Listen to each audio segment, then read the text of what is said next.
Welcome to Mission Control Houston. Today, the Try and Prove It show will be conducting an integrated field test. The internet can speculate on all kinds of secret transmitter systems, but here on the Try and Prove It show, we have to prove it. Please set the hot cue to armed. System is armed. T-minus 5, 4, 3, start sequence, 1, 5. Now no longer pressure. Hello, and welcome to the next episode of Try and Prove It.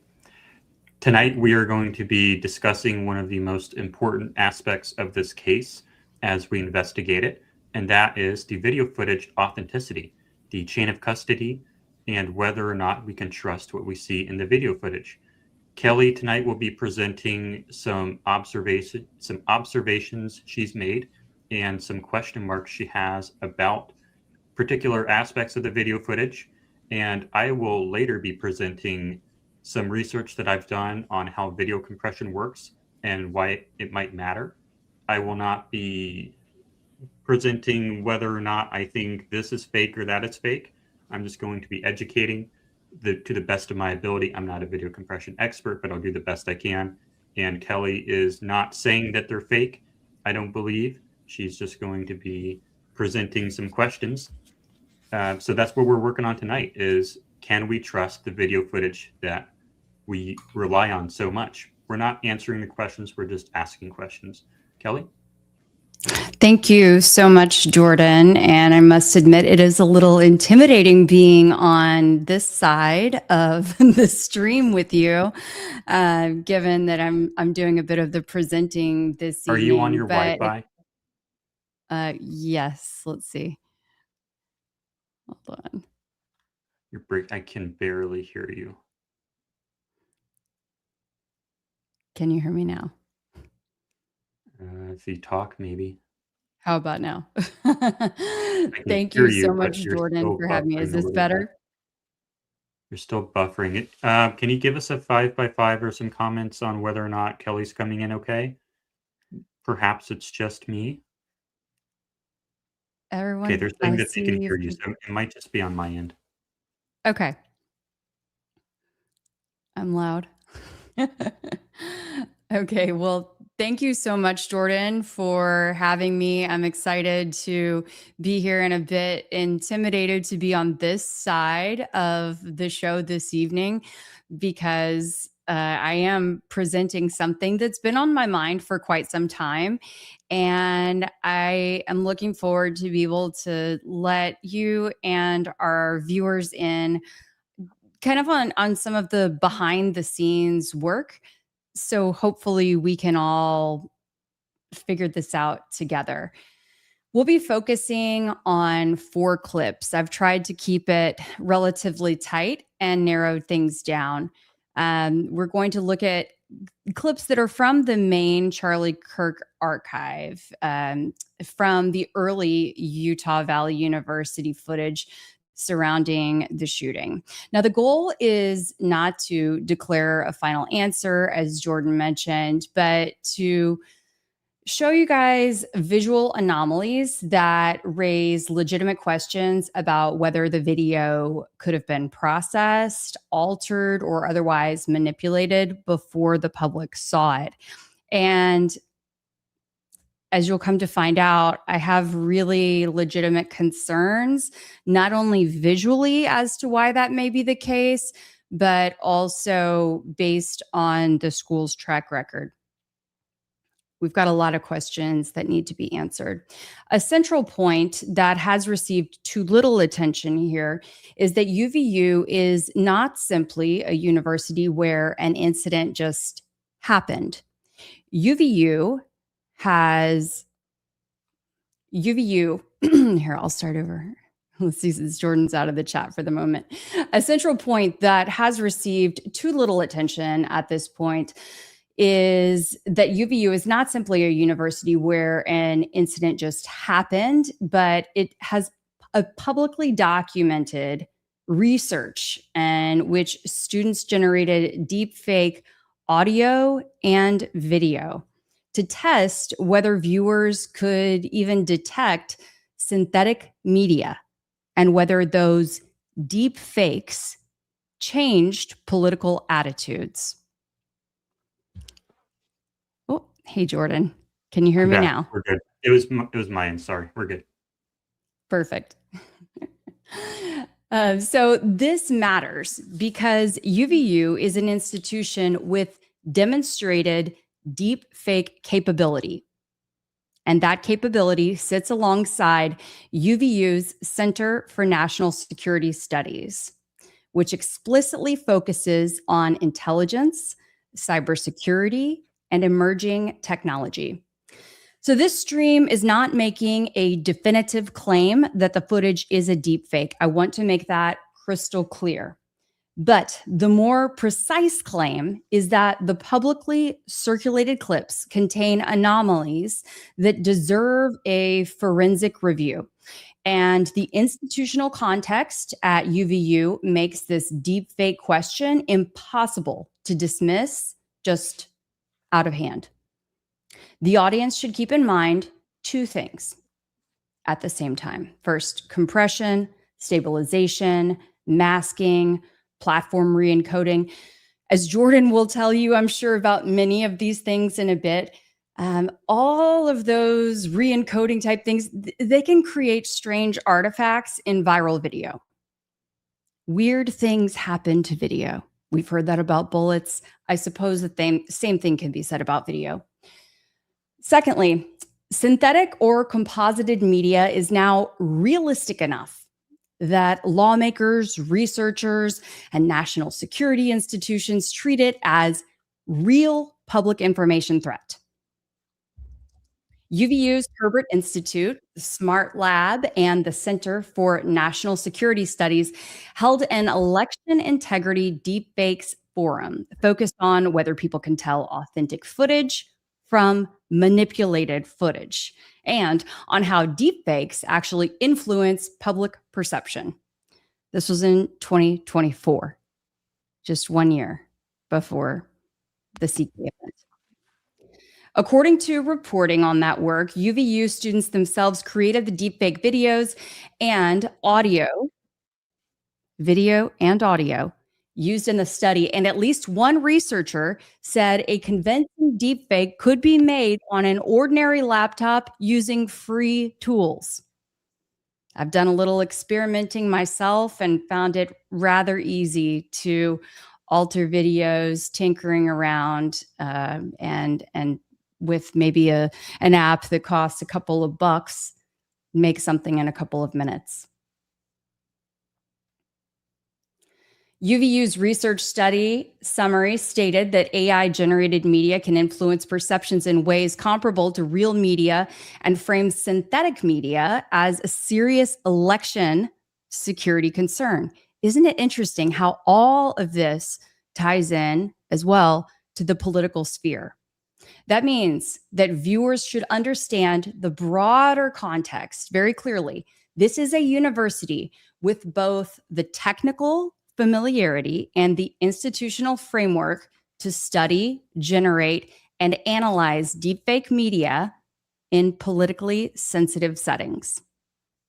So I really want to make sure that we've got all that laid out there from the beginning. Jordan, do you have any thoughts on just those initial takes? I do, but I'll save that for later. I'll let you Okay. build your entire not case, I'll but build continue. your I'll entire continue presentation. on. I just didn't want I to. wanna- I'm not used to just talking by myself for so long. Okay. Okay. So let me go ahead and start sharing some items from my computer. So that way you can see what I see. Okay. Just a moment here.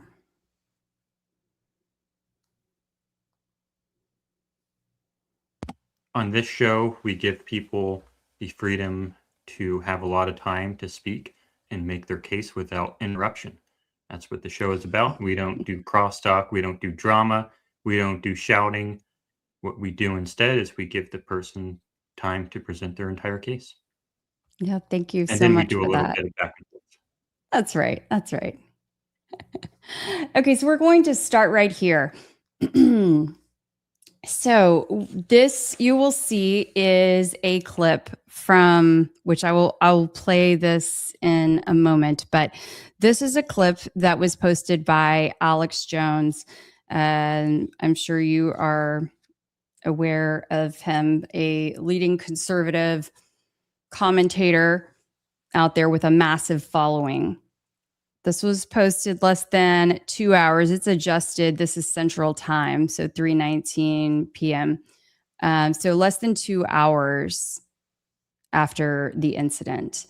And now I did notice that he said watch enhanced video of Charlie Kirk being shot in Utah. And I just want to stress again that this analysis that we're doing is viewer discretion advised, and this is for research purposes. And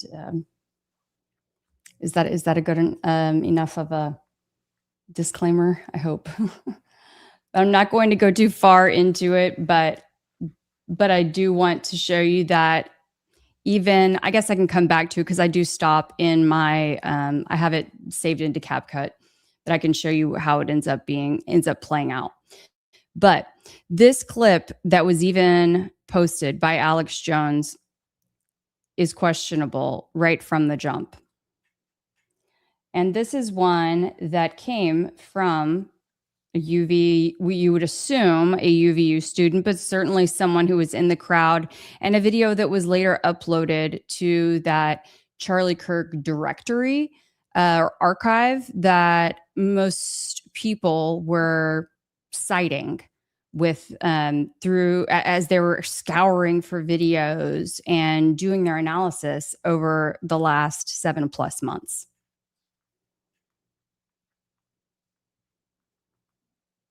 Mm-hmm. I may have to, I think that'll be enough from this. So I'm going to switch over to a different app now. Okay.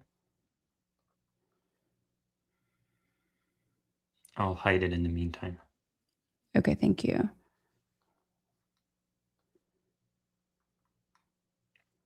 Yeah, we don't do drama on this channel. It is very judicial. I appreciate that.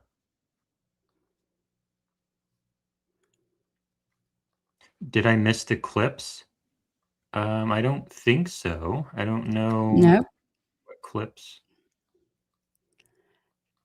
Okay, here we go.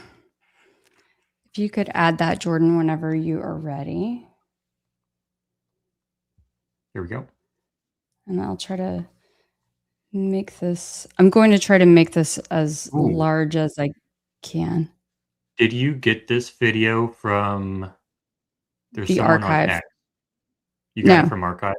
Okay. Yeah. I think I actually have a better version of that video that someone gave me directly. I can share it Okay. with you later. But anyway, go ahead. Perfect.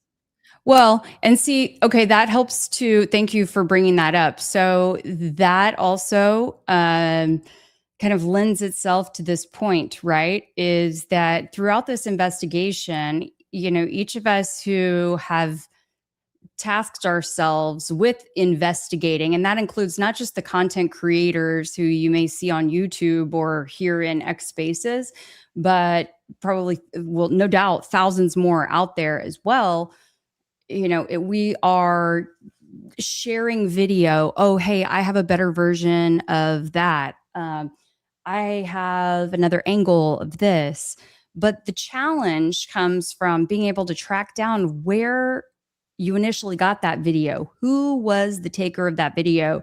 And how do you know if, in fact, anything happened to that video from the moment that it was taken to the moment that it makes it into your hands, or that you're putting it out and sharing it with a wide audience? And then it's being retweeted, shared, repurposed. The ripple effects are massive. And they can truly influence public opinion, I believe. in a substantial way. And there's no chain of custody. No chain of custody here. So I believe that video was video number 3. So I had them in order 1, 2, 3, but we'll just go ahead and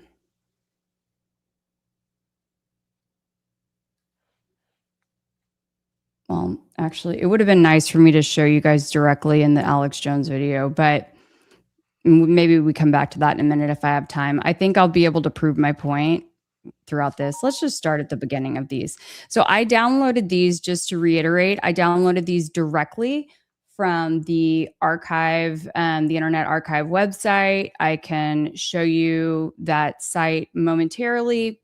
I don't want to, I don't want to stray too far. I apologize there for not being able to show you exactly, but we have to be a little bit careful when we are showing these videos online again, or in the YouTube stream again, to avoid certain visuals, if you can read between the lines and know what I'm saying there.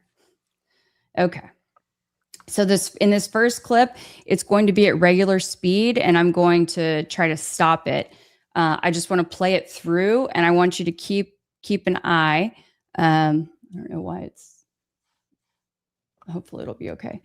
But yeah, I'm going to play it through once, and then we'll go through and look at it a little more closely. Here we go. Not counting gang violence. Great.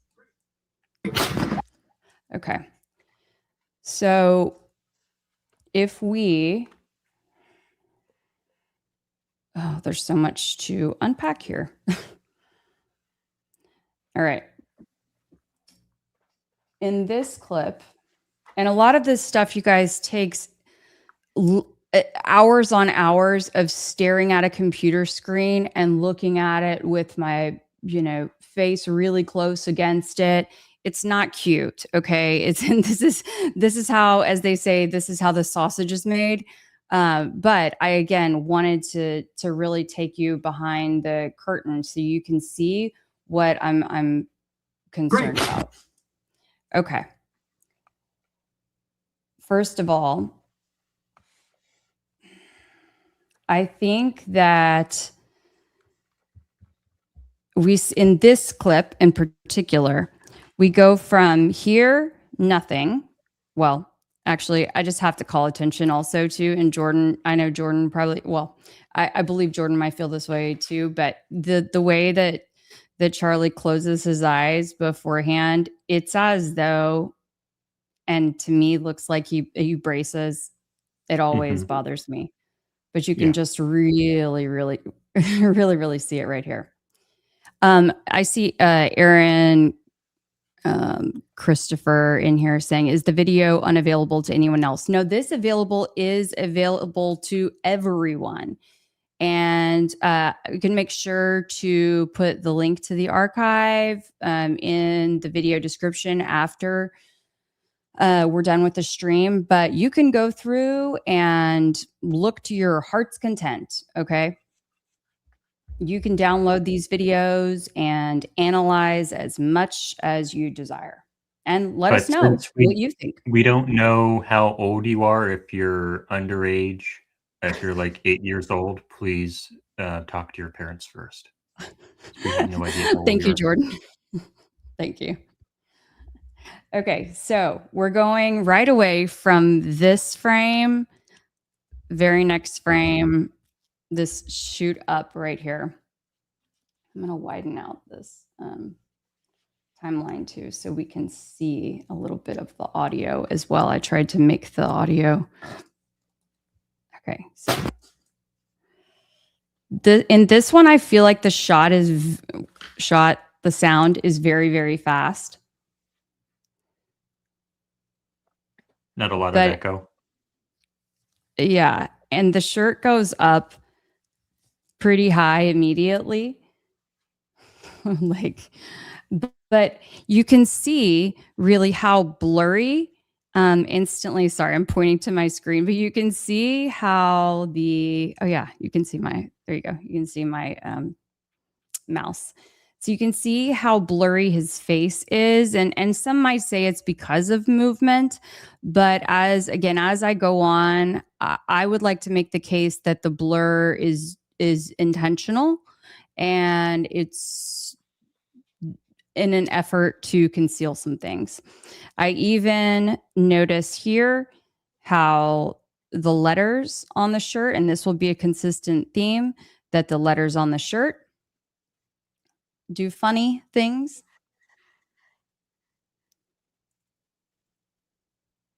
And then here's where it's going to get quite interesting. And we're going to zoom in further, a lot further.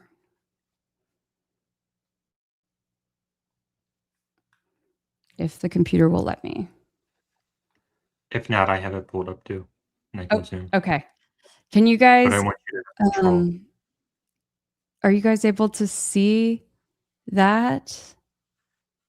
How I'm just shuttling back and forth here. So let's see. Let me see if I can put all right. Maybe if I put my mouse there and then go, maybe that's a good way to show it. Okay.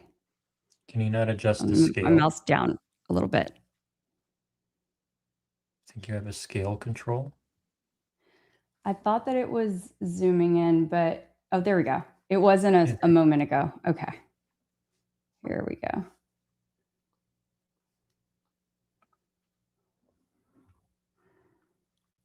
There we go, Christy. Thank you. Yes. Why is the hole in the neck not moving with him?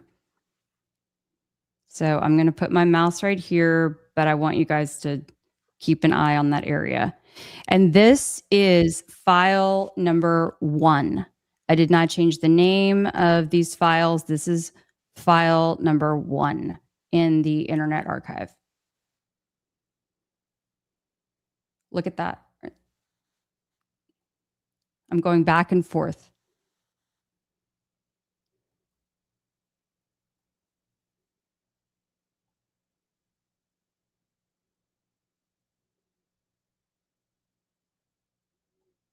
That's weird.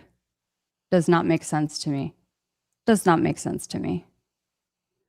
Then, okay, I'm going to zoom a little bit further out. There's so many little anomalies. I mean, I guess we'll just call them anomalies, because at this point, I don't know what else officially to call it. So we'll call it that. It does right here look like a little something questionable there, but, and I know we're getting into dangerous territory, Jordan, so, but this is important, so I'm willing to risk it. Okay, you guys? I want you to keep an eye on this part right here. I think that this is very important to see what the stuff does. Also, hey, where'd the F go? Where did the F go? It almost looks like there's like a dot of the F right here, but where'd the F go? And it kind of looks like his hand is looking a little carved out, kind of funky there. Okay, back to the business. Now watch this. Oh, okay. I think I maybe let it go a little bit further in this one when I slow it down. Gang violence. Oh, I forgot another fun part of number 1. The way he says violence. Here, first we're going to look at the spots. I'll try to stay focused. You guys, sorry, I get a little excited about this stuff because I've been wanting to talk about it for a while, but I've been nervous to talk about it. And Jordan had to kind of push me onto the stage tonight. Trust me. And I love my life, by the way. I love my life, everybody. I love my life. Okay. Here we go.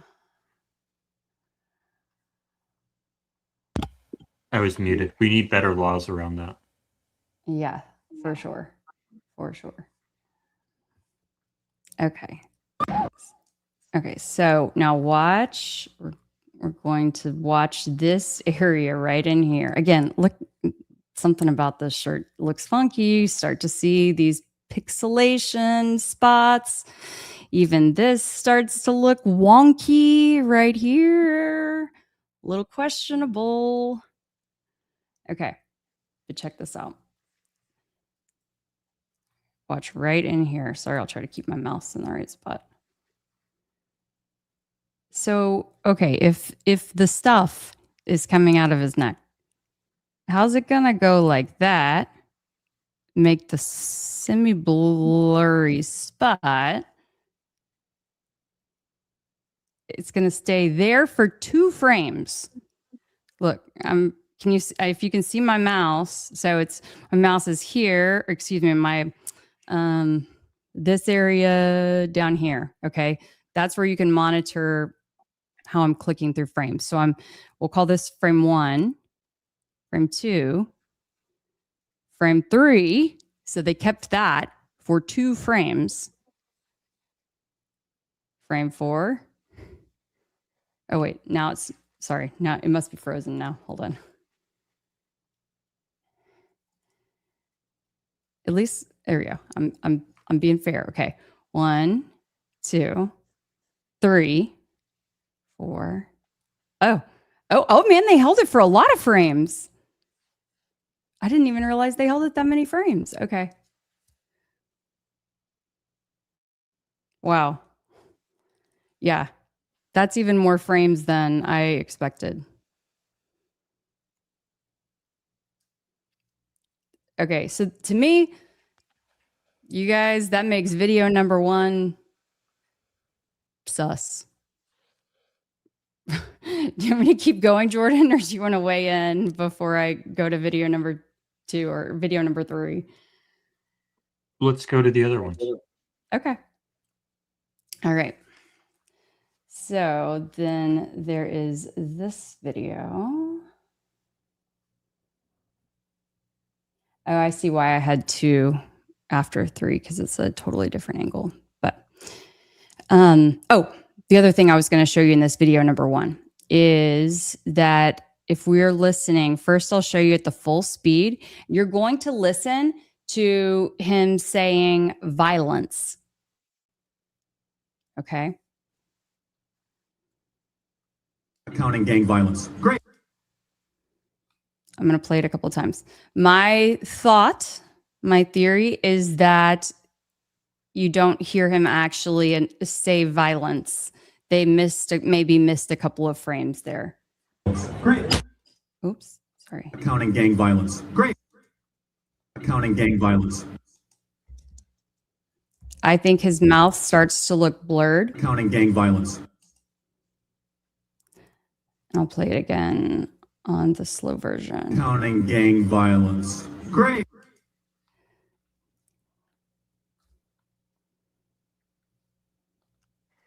Gang violence.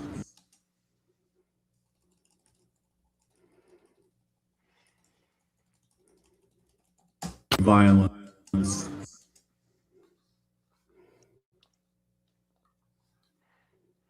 I'll play it one more time. Violence. Gang violence. And I see the blur there. It doesn't look like he's finishing his word. Gang violence. Gang violence. Great.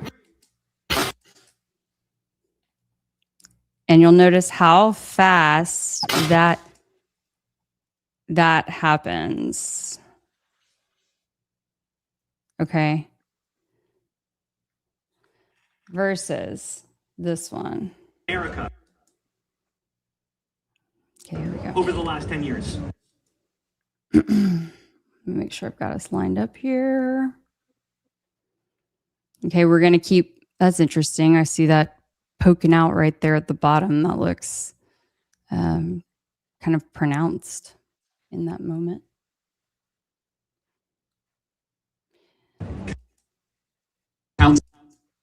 Okay, here we go. We're not counting gang violence. I'll zoom in a little more.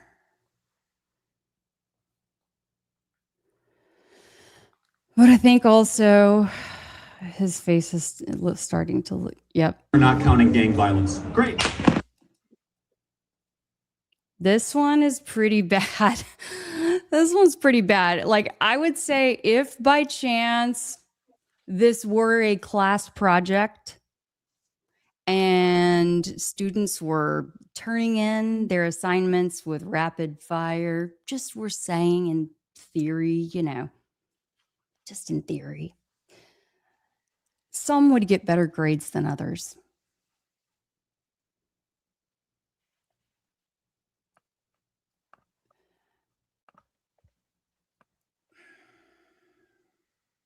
Okay, I'm gonna I want to really oh my gosh. Okay, I want to show something. What do you want to I've show? got so many things to show you guys. Okay, I'm gonna widen out this on the timeline. You doing okay over there, Jordan? I'm doing fine. All right, awesome. Let's keep going. Okay, and so again, you guys see how oddly blurred the face is, how oddly blurred the shirt is. Okay. You can spend so much time looking at, you can look at different aspects in some of these, even the T on the turning point, some of these other things, they start to blur and distort. But I'm trying to really, I don't want to get too bogged down. So I'm trying to just keep it focused, right? In one frame, we go from here to there. Look at this. Here to here. Here to here. Okay. And then, I mean, look how blurred the face became. And then the letters, they're going to go all kinds of out of whack. Now we can see the crease here in the shirt, but I do feel like we totally lose the microphone for a long time.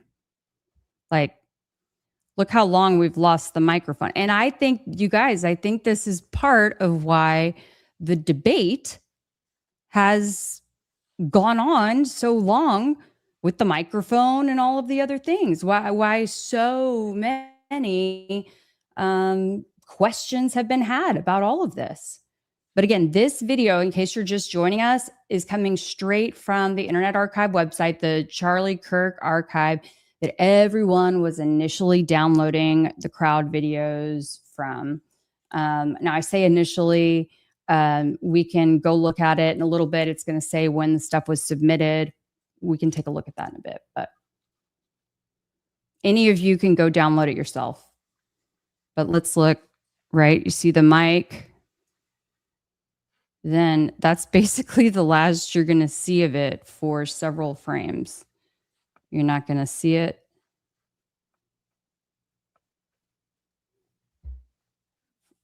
And it almost, there looks like there's something kind of weird going on at the neck there.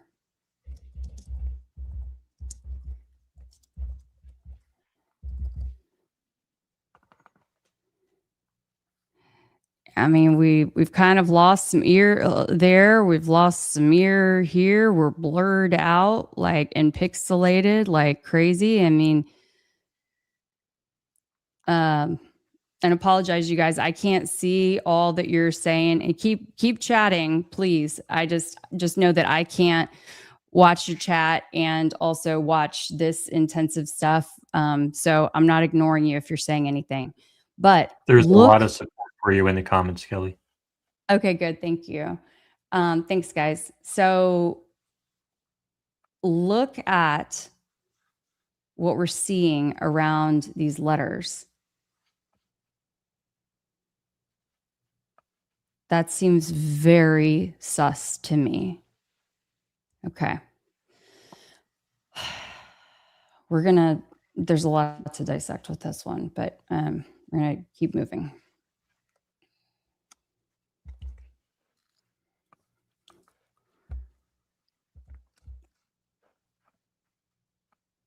So, like, if you compared this one to the other one, which I have not done yet, but that would be really interesting side by side to see how they move, because I guarantee you this one does not have that same delay. But look at these little specks we're starting to see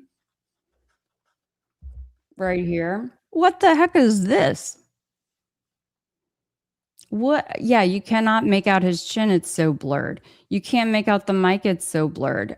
Now, look, people have different quality phones, different all that. But I mean, look, this is what I was saying. Like, okay, why would this part of the turning be almost invisible, but this you can see? And then this starts to look so pixelated. Yeah, you don't see the lapel mic anywhere. It's looking pretty rough. The F has flown the coop. The M, I don't know what shape of a letter that is. Oh, we're trying to come back with something here. I don't know what exactly we got. F still missing in action. Oh, well, yep, we're trying. We're trying. Oh, here we go. We lost the E, but we're kind of starting back with the F. Man, this is just sloppy. I think this person might need to retake the course, if there was one. Look at this right here, you guys. What is this hot mess express? What is this? What is this? What is this? And why is the N so pronounced almost over his face?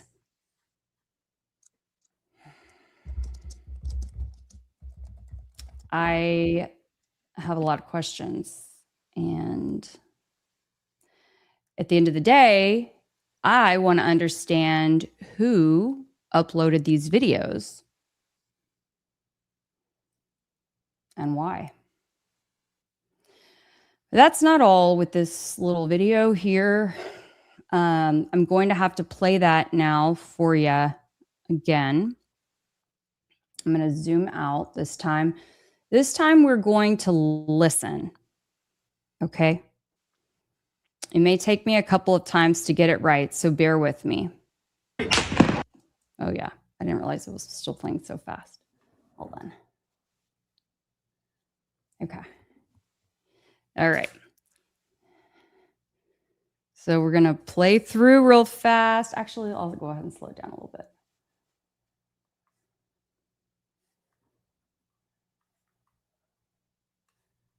Speed. Okay. Over the last 10 years. Counting or not counting gang violence? Great. Now, you might not initially catch it, but when you watch it slow, folks. Violence. Okay, violence. Great. Great. Oh, hold on. Listen. Okay. So right here, this, and you can see, let me make the sound waves bigger. This is before you even hear it. Now, maybe Jordan can tell me about the speed of sound, whatever, but like, I don't know. It's bothersome to me. The sound doesn't even happen until a couple of frames later. Mm-hmm. What do you think, Jordan? That's in every video. That's in every video. It's always not sequenced right, and that's not explained by speed of sound. I think that's just a sequencing error in the computer. I mean, but why does my cell phone work when, I make videos and I put them on the computer and edit them? And Well, I think I mean, that's what I'm wondering is when I take videos of my kids talking, myself talking, whoever, uh, I don't have any issue with them yeah, lining up. I don't know. exactly. And I think that you're right. I think that is a sequencing error in QLab. Remember QLab that we use on the weekends? The rifle, yeah, That's what you mean by sequencing error. yeah, Sequencing yeah. error. Yeah. Because the bullet is actually going in the right into the van, and it's not timed exactly. That's what I think is going on there. Yeah.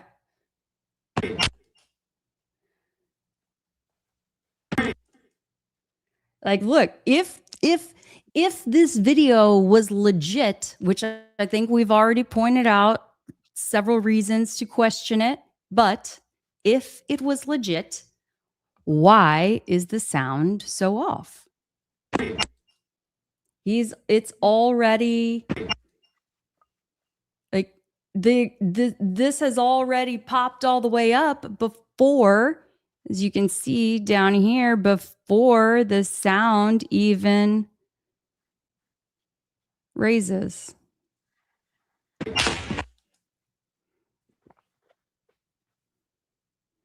Back to the ripples in the abdomen area. Do you know, was that in this video or was that in the previous That was one? just now. I think they're talking about what you have up right now. Oh, okay. Great. This, maybe? Yeah, I think so. And let me click on this part too.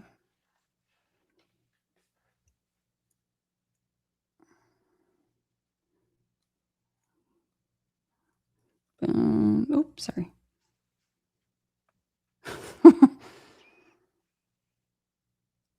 Oh, come on. It's trying to catch up.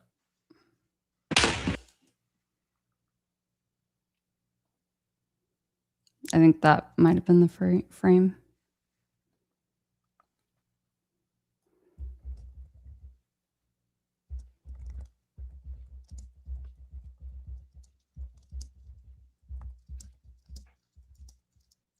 So this is why, just another example, I guess, of why every single thing, nothing can be taken for granted at this point. We have to scrutinize every single thing and understand the source of every single thing. Like, here, I mean, this is another weird oddity. Okay, let me zoom in here. And y'all forgive me if I'm wearing you out, but I know people are coming in at different spots in this stream, and so I don't want you to miss anything. Okay, so keep an eye over here. I don't think it's a hologram. I mean, I don't have an explanation at this point, but just the brief summary would be that we're talking about that UVU has historically had a very close intelligence connections and also a deep fake media program, essentially, and done research studies about how deepfake media can impact and influence politics in America.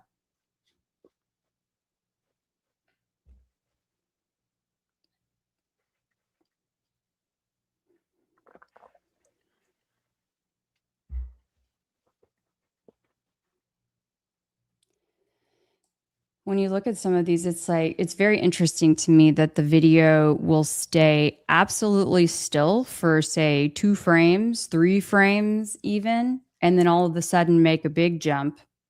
And maybe you'll be able to tell us a little more about that, Jordan. But again, like, how does the microphone just sort of vanish right here? And this discoloration around his neck, and this there's just a lot of stuff looks very strange. Okay, here, like, what is this coming out here? But then all of a sudden it's gone. And then there's like this little bit for 3 frames, 4 frames. And then it's over there. I don't know. And then there's a little something extra going on over here. His hands starting to look funky. I don't know. I don't know, you guys. I mean, I got my suspicions. That's some interesting blur. Masking, I think, is what they call it also. Masking. Rotoscoping. Masking. Oh, okay. All right. Yeah. So let me try to skedaddle to the next. Oh, I hadn't said that word in ages. Okay. This is a different angle. Hope you guys are hanging in there with us. Thank you for your patience. Hope this is as interesting to you as it is to me. As you might imagine, there's a lot to see here. Also a lot, but I think it's getting, I don't want to get too redundant because again, you guys can do all of this stuff yourself and maybe I'll do a full stream going through all of these things if YouTube will let us, but find it interesting, man. His, Frank's pretty sharp. This stuff's over here, pretty sharp. Charlie's looking a little blurry. He's looking a little blurry. Great. Okay. I just so happened to have stopped this at a very interesting time. Oh, shoot. Okay. Sorry. There we go. One thing I want to mention is right here in Frank's phone. I don't know what this means, you guys. And I think I remember someone at some point saying something about this. Clyde. Really? Okay. About so. Really? Okay. Well, I have no About the idea. phone? Whoever, yeah, but it's a dot.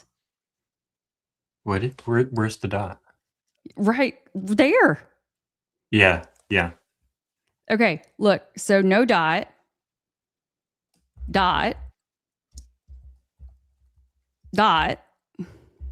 Okay, so hold on, let me go back. So that everybody can like track it closely. Okay. Here we go. Yeah. And as Ketchup Chip says, not FaceTiming if you look at a screen. Yeah, I don't think it's FaceTiming either. But what do I know? Also, Charlie, it's amazing how sharp that phone's looking. But I know there's some distance obviously there, but Charlie's arm's looking pretty blurry, Okay, don't worry. Here I am. Okay. So, oh, interesting. Looks like 2 dots there. Now that just confused me even more. 2 dots, okay. 1 dot. Man, now that makes me think that the dots were added in there. They do. Here, let's zoom in. Let's get to the bottom of this. I mean, not that we're going to be able to necessarily get to the bottom of it, but we can work through it together. Okay. That's so weird. I don't know why it looked like 2 dots a second ago. Okay, there it is. And it looks, I don't know why it looks lighter above this dot, but it just is strange to me. And then that lighter spot above the dot moves there. Maybe I was just moving too fast a second ago and that's why it appeared as 2, but yeah. So very, very quick. Very, very quick. So I'm going to go back again to oh yeah. So you see Dan actually he's doing his sleeve motion. So this was right there at the end and that dot is there for 1, 2 and then the 3rd frame it moves and it's gone. Now I'll zoom out a little bit.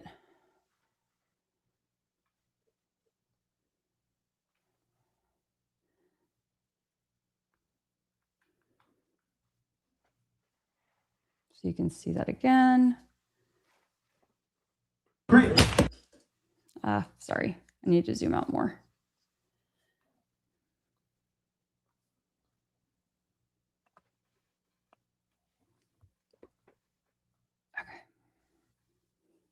Counting gang violence.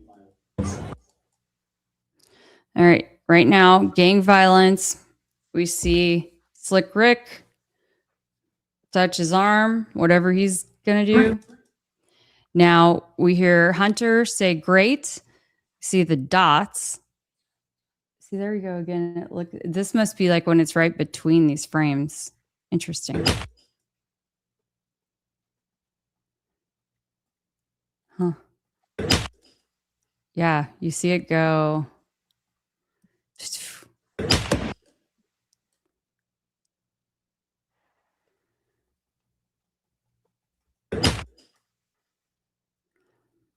But what's also weird to me is that, you know, it seems like a delayed reaction almost with the crowd. I can't speak to exactly how fast you would expect the crowd to react.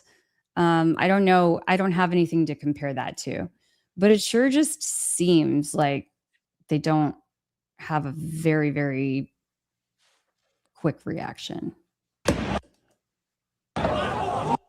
Like it takes, I mean, maybe they were just so shocked. I don't know. Maybe they were just so shocked. Great.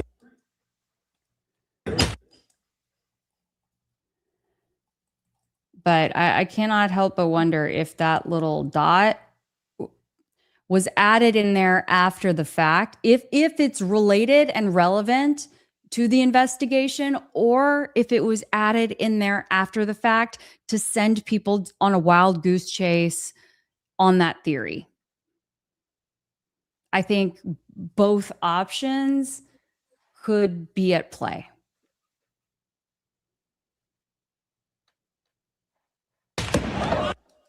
Oh, I know what else I wanted to show you guys with this video. This is the infamous video, if you remember. I know it may feel like so long ago, with the chair. Jordan, did you ever look into the chair situation at all? That seemed to melt into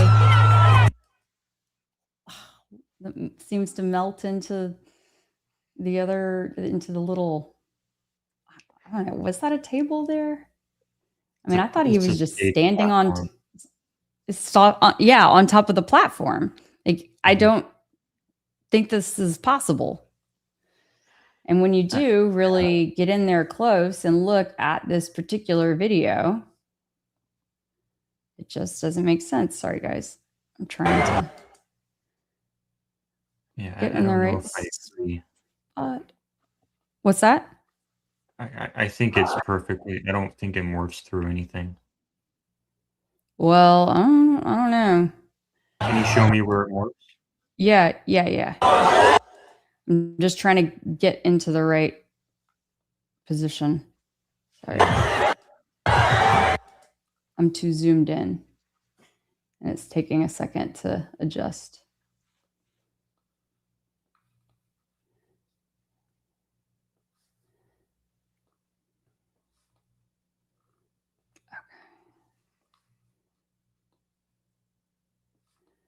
Okay, let's see if this will work with us.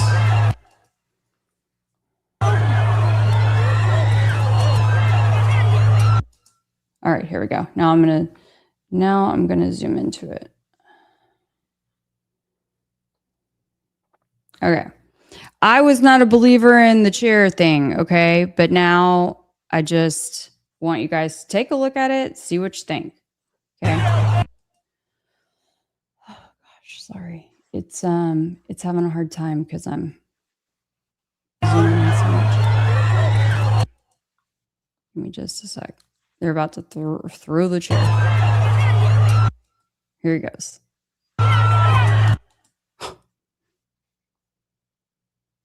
Now look at that. What about it? Well, the chair is going through the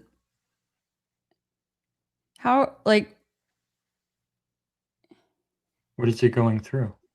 it looks to me like it's going through the table. Which part of it is going through the table? The whole thing, like this part. The leg and half of the plastic.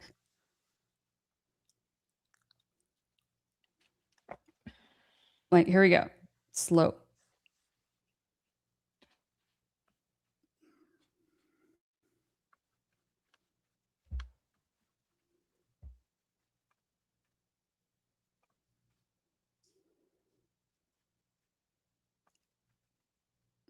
You see that? I see it.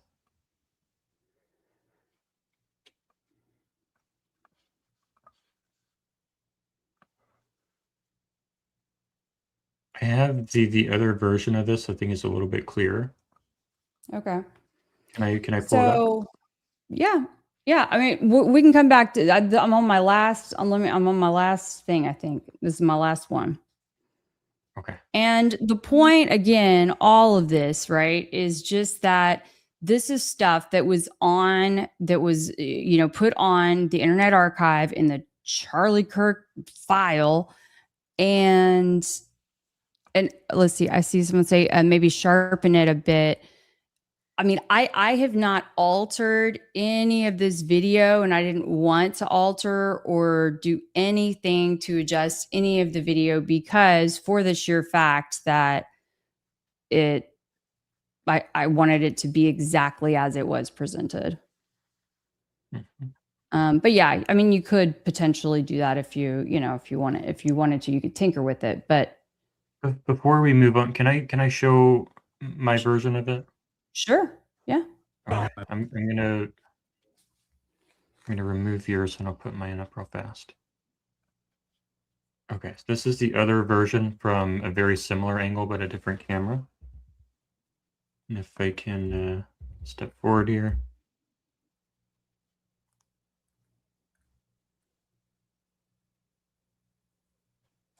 Okay.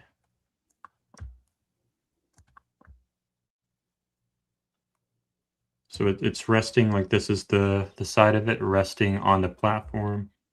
Mm-hmm. And then it falls onto Dan Flood's back. And now it's about to fall off the upper platform. Now it's pretty much falling sort of beneath that platform. And now Dan Flood is going to push it up because it's on his back.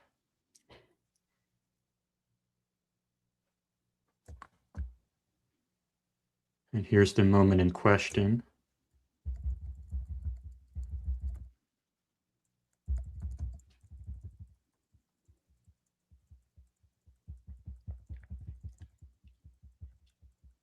I don't necessarily see that it's morphing through anything. Like it has one wall of leg here that's just basically a wire, and the same on the other end. This leg is beneath the platform, but this one is going to hit the platform. Now it's hitting the platform right here, and it's falling down. So where did that video come from? That's from the other camera right beside the one that you have. I think this is Okay. Do you know who that was though? Zeb Boykin, I think, but I'm not positive. Got it. But I think. But he didn't. He didn't say who he got it from though. No, he was there, I think. Or Zeb maybe it was Boykin was somebody there. else. I think so, right? Or I mean, I somebody. didn't know that he was there. Maybe it was somebody else with a similar name. But I want to say it was Zeb Boykin. But would you agree that it's not morphing through anything here? Well, yeah, I would agree. I would agree with that quality of video, yes. But I'm wondering when that video came out and who took it.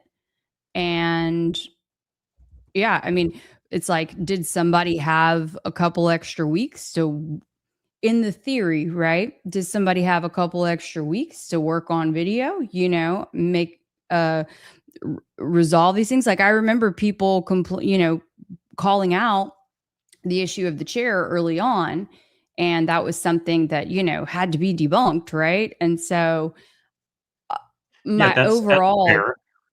I can't argue with point that. is just like, when we don't know the true source of the video, and the longer that it takes for video to come out, I think, and then when it takes a lot longer for that video to come out, the quality is so great and it doesn't show any anomalies and things like that, that should raise questions. I don't know when each of them came out. I don't have the chain of custody for either, so I don't know. What you're saying is definitely valid, but Yeah. the first one that I saw was the higher quality version, and it didn't look like it morphed through anything to me. So Hmm. that's why I don't really think it morphed through anything. I, And I looking at don't, your I'm not I saying don't that I know. think in real life it morphed through something. That's Right, not I what I'm understand that. alleging. I'm Right. just saying that it's concerning to me. All of these things just add up to a very concerning picture to me. That's Mm. that's what it kind of boils down to. It's good that there's some other better video out there, right? But Yes. I think it's important that we as investigators not just breathe a sigh of relief and say, "Oh, thank goodness I've got pretty video now." We should continue to ask tough questions even I with agree. the pretty video. Yeah, I agree. Yeah. I'm almost done. I'm almost done, you guys. Yeah, go Just ahead, proceed. I don't wanna steal your thunder. You're good. You're good. I'm almost done here. Okay. Let's see. And this was video number 7. So that was video number 2. Again, I've shown video number 1, video number 2, video number 3, and then this one is clip 17, all from the Internet Archive. And this will be the last one that I show, at least for now. Okay, here we go.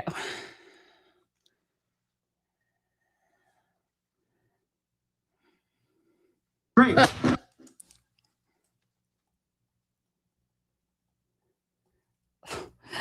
This one, again, I mean, I haven't. Oh gosh. Okay, here we go. He's Hunter's saying great, and you can already see this shadow thing. You probably have the proper word, Jordan. You can help me out with that. But I mean, Shadow okay, I'm Steve. going backwards. What in the world, you guys, do we have going on here? So we go from this 1, 2, 3. Somebody needs to take a new masking class. Why would this already be showing this? I don't know. Because the shirt's coming up? Not yet. Not in this video. Not yet. Nope. We got a ways to go before we get there. Look. Like, I mean, it's so we've got the necklace to infinity, or wire to infinity. I don't know. back there. I'm going to go backwards. Sorry. Okay. Now we've got what looks like some kind of bubbling going on here. Still a little bit of sort of bubbling there. Where's the blood in this one? Oh, wait, now it's start. Oh, nope, there it was there and then it wasn't there. And I mean, if you look in this area, I'm going to go back 2 frames. Okay. If you look in this area, the shirt's doing crazy stuff. Okay, here we go. 1, 2. It's like it was there and then it vanished. And then all of a sudden it's everywhere.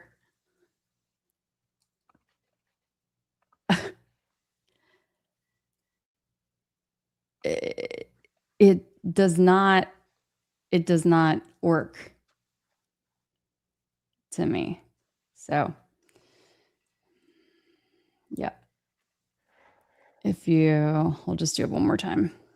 Great.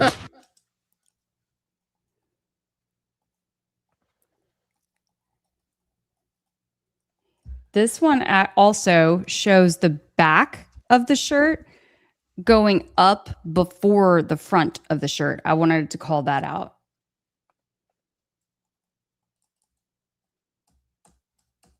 So here we go. I'm going to go forward. You can see, I'm going to put my mouse up here. But if you want to count my clicks with me, so frame by frame, 1, 2, 3, 4, 5, 6, 7. Okay, so you see the back of the shirt is going up first.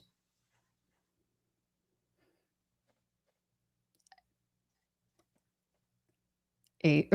Sorry, I might have lost track, but yeah. Then we're doing something all the way different. In that case, the puff only lasts for 1 single frame. You can't, even see anymore. So I think that's enough, but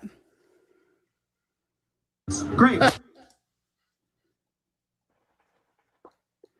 and then I think, guys, also I would encourage you, I don't want to keep playing these over and over and over again, but if you listen to the sound, to me, it sounds very different than the clips that you might hear in things that are edited more recently.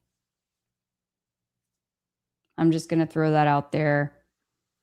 I think you be the judge, but from what I hear, and I'll play this one again. I'll start back up at the top just because it's very, we're just going to keep up here right at the top.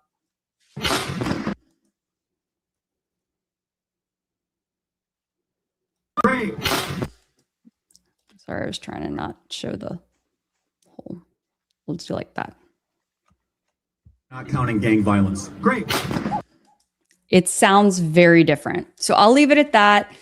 Thank you, Jordan, for being so gracious and letting me have so much time, way more than I thought I could actually talk. Have at it. I sent you a private message. Okay. Can you check that out? Okay, so in a bit here, I am going to present some information on how video compression works. But I'm going to talk to Kelly first real fast. Is that okay? You see my message? Okay. Yep. I wish to go to break real fast, and we'll come back in less than 5 minutes, okay? We are going to pull up this, and we are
And all right, we are back. Thank you for waiting. I just wanted to have a private conversation, that's all. So what I intend to do now is I intend to not really educate, but sort of educate, just kind of share my research on how video compression works, the type of magic that it works behind the scenes, and maybe spread some light on why it might or might not explain some of the stuff that Kelly is observing. But I don't want it to get combative. I don't want it to be like a back and forth debate. I just want to share what I found out about video compression, and hopefully we can maybe answer some questions tonight. But it's not going to get out of hand. It's not going to be me versus Kelly. Not going to be anything like that. We are here to educate. We are here to learn. We are here to answer questions. We are here to ask questions, and we're also here to answer questions, but only when we feel like the question has been adequately answered. All right.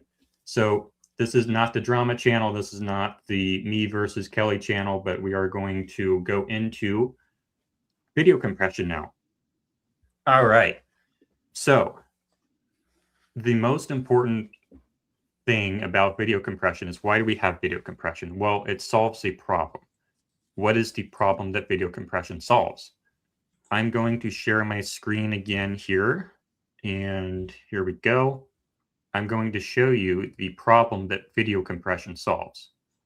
If we can go into the other one here and add my screen share and fix this thing here. Nope, not that one. I want this one. Oh no, I did the program, not the window. Hold, please. Let me get rid of this. Stop screen, presenter invite, share screen, entire screen. That's what I want. This one, please. Share and add to stage. Here we go. This is what I want to show you. So this right here to the left, maybe I can make these bigger. Can I make these bigger? I think I can. Yeah, here we go. Perfect. So this is a screenshot that I took from this video. This is a video file. If I get info on it, it says it is an MPEG-4 movie. It is 39 seconds long. The dimensions are 853 by 480. So it's a pretty small size video, but it's 39 seconds long at, I believe, 24 frames per second. So if I go into calculator here, say we have 24 frames. Why is this not letting me? It won't let me move my calculator to that screen. Okay. Probably because I have this maximized. Give me a moment, please. Let's move this over. And now maybe it will let me make this big and show me the calculator. Nope. Okay. Well, if we have 39 seconds times 24 frames, we would have our multiplier is 936. So what we can ask is, if we take what is the size of memory for a single video frame in this video? Well, we can estimate that by getting the info on a screenshot taken of the video, and it will let me show you that. So I took a screenshot of this video, and it is 1916 by 1080. So the resolution is bigger, but not by a big factor. And the size of that screenshot in memory is 2.4 megabytes. That's just one frame. But then when we look at the size of the entire video with all 936 frames, we would expect it to be something like 936 times 2.4 megabytes. This will give us the megabytes we would expect. We would expect it to be 2,246.4 megabytes. That's what we would expect to be the size of that video file, just based on how many frames there are and how much one frame costs in memory. But when we go into the info here, it says it's an MPEG-4 movie, but it's only 4 megabytes. So one screenshot of one frame costs like 2.4 megabytes just for one frame, but the video itself is only 4 megabytes. So how is it that one frame is somehow like over 50% the size of the entire video? Well, it seems kind of strange. Like maybe it's a glitch, maybe it's an error, but no, it's not. Like that is the actual size. Turns out when we create videos with multiple frames going by 30 times a second, we can't just store the entire video or the entire frame each frame. What we have to do is we have to do a lot of work in the background to compress the amount of data it takes to store each frame. We're not actually storing each frame. We're barely storing any data each individual frame. And that's why a video, a compressed video, will actually be significantly smaller than the sum of all the screenshots of all the frames. It's not thousands and thousands of picture frames. It is, you're basically looking at computer code. Like when you watch a video that's compressed, you have to imagine it like a composite of a computer robot trying to follow instructions to try to piece back an image, basically with computer code. And I want to demonstrate that with Kelly here. If my screens will cooperate. Notes here. Nope, not that one. I want this one. Okay, so my plan is to, so my presentation skills is not Kelly's. All right, so we talked about that. And now we're going to talk about how compression has to encode using instructions, not pixels. So the video compression algorithm, H.264 is the most common one. It does not copy pixel by pixel. It creates basically instructions in computer code that tells the computer how to reconstruct the image with significantly less storage than the image itself, right? So we can talk about keyframes and iframes. So the computer has to start with an image, a mostly complete image, in order to start compressing. That is a keyframe image. And then on the following frames, it can start reasoning about the original image, like, okay, this object moved to the left, that object moved to the right, this object is maybe darker now. It can sort of start formulating these instructions based on the original image. But you have to start with that original image. And it doesn't just use one original image. It uses several images throughout the video called keyframes. And those are stored mostly intact without like all the special instructions. But the in-between frames are typically called iframes. These are the images that the computer reconstructs from the instructions. So if you have a video that was not encoded correctly, and you have a cut in the middle to a different scene, sometimes you'll see it gets super, super glitchy right in between cuts. That's because it's using the wrong keyframe. It's taking the wrong image and it's trying to create instructions based off of the wrong image, so it gets super glitchy. That's why that happens. All right, so now we're going to do some exercises or some demonstrations, I guess. I'm going to try to help you guys imagine what the computer has to do. And I think Kelly has some copy paper and a black marker. And this is what I'm going to do. Let's make the thing bigger here. And let us make the Chiron come back. There we go. What I'm going to ask Kelly to sort of play the role of the computer doing the encoding. I'm going to give Kelly a list of instructions from which she will try to generate an image. This is not a communication demonstration. Like, people will oftentimes do this sort of thing to demonstrate how details can get lost in human-to-human communication. That's not what we're doing. What we're talking about is how details can get lost in video compression. But what I'm going to ask Kelly to do is I'm going to give her verbal instructions on the image I would like her to create. And then, and that's how we're going to kind of see how video compression can lose data over time.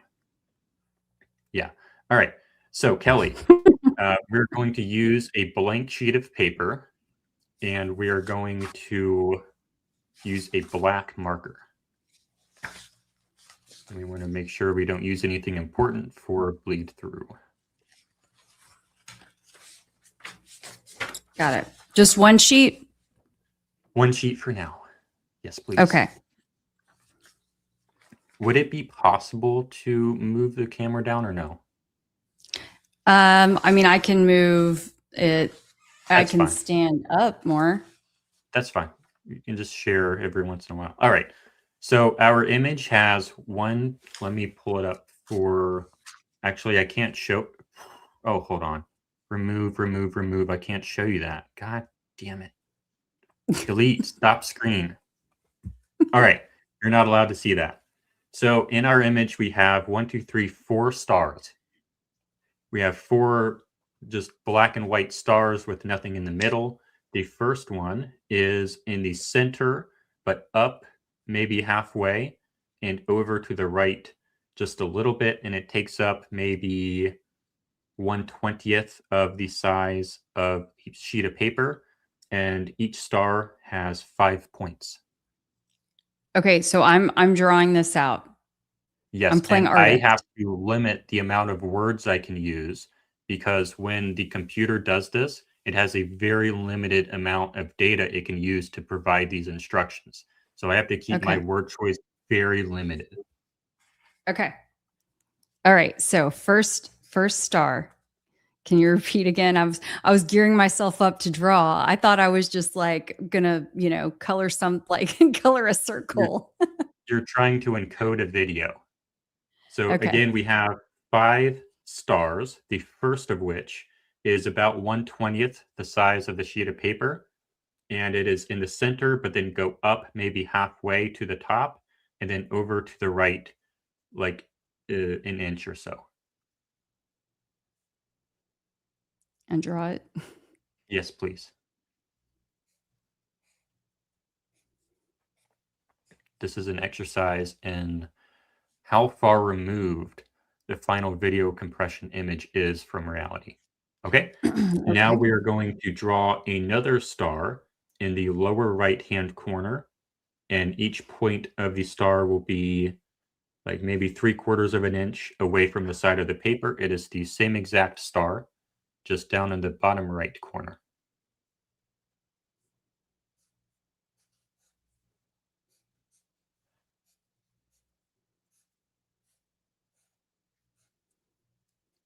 Okay. Okay. Now we have 3 more stars to draw. They Everyone are else can going to follow be, along at home, by the way. yes, they can. So we have a cluster of 3 stars in the left-hand part of the piece of paper. The cluster is sort of centered on the x-axis. So if you have x and then y, your x-axis, they're centered vertically on the x-axis, or I guess that would be on the y-axis. Sorry, they're centered. They're in the middle, up and down ways. That's what I'm trying to say. The cluster is. We have 3 stars. The one in the bottom right is Hold not on, wait. smashed. Can you rewind because you threw me off on the X and Y and then flip-flopping that. Okay, up and down, they're centered. Yep. So they're not low, they're not high, they're centered. Okay. Okay. And then look at the center star and the left side of the paper. They're also centered between those two. Okay. And it's a cluster of 3. The one in the bottom right-hand corner is not smashed. The one to the left and up of that is smashed this way. It's smashed this way. Okay. And then the one above it is a little bit smaller than the other 2, but it's smashed this way. Okay. Can you repeat that as I'm drawing the last part of those instructions as I'm drawing? I think I have it, but I just I ran out of data. got it. Okay. Okay.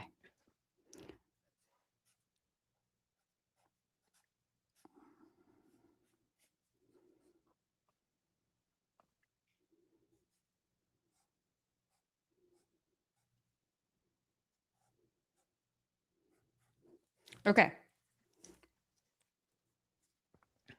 All right. Now we're going to do the next image. Anything that does not move between images, you do not need to draw again. Hold on. Is this a different sheet of paper? Yes, it is. Okay. I hope someone at home is following along, and then they can tweet us with their drawings and That don't would be cheat. terrific.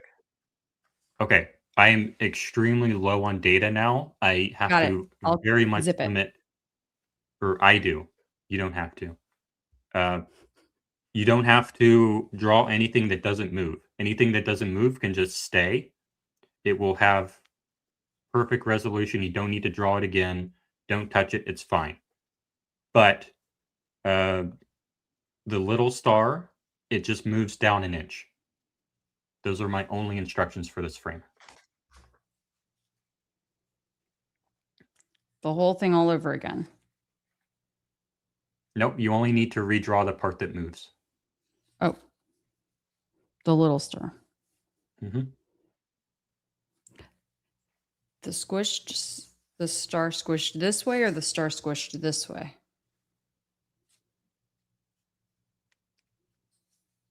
You I ran can out of do data. the motion. I You can ran do out the of data. motion. I ran out of data. Well, upgrade. I can't. We're going to lose quality.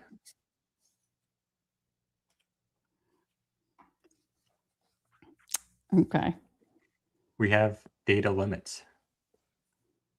The more things move in the frame, the less data we can give to each part of the frame.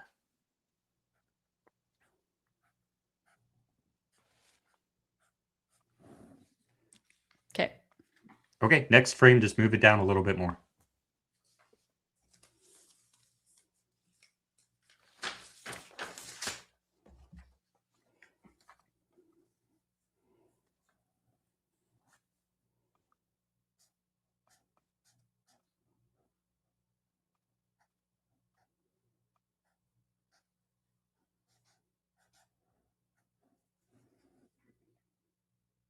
Okay. Next frame, move everything over like an inch. So in this frame, you don't need to redraw every star. You just need to like draw a box that sort of represents everything and then just move it and then just like draw an arrow to the right. Hold on.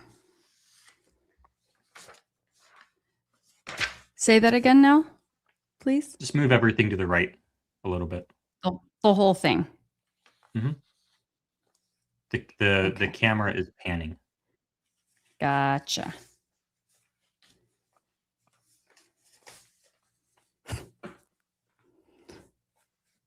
Tell you what, a computer is a whole lot better at this than me. There are some very smart people who work on this code.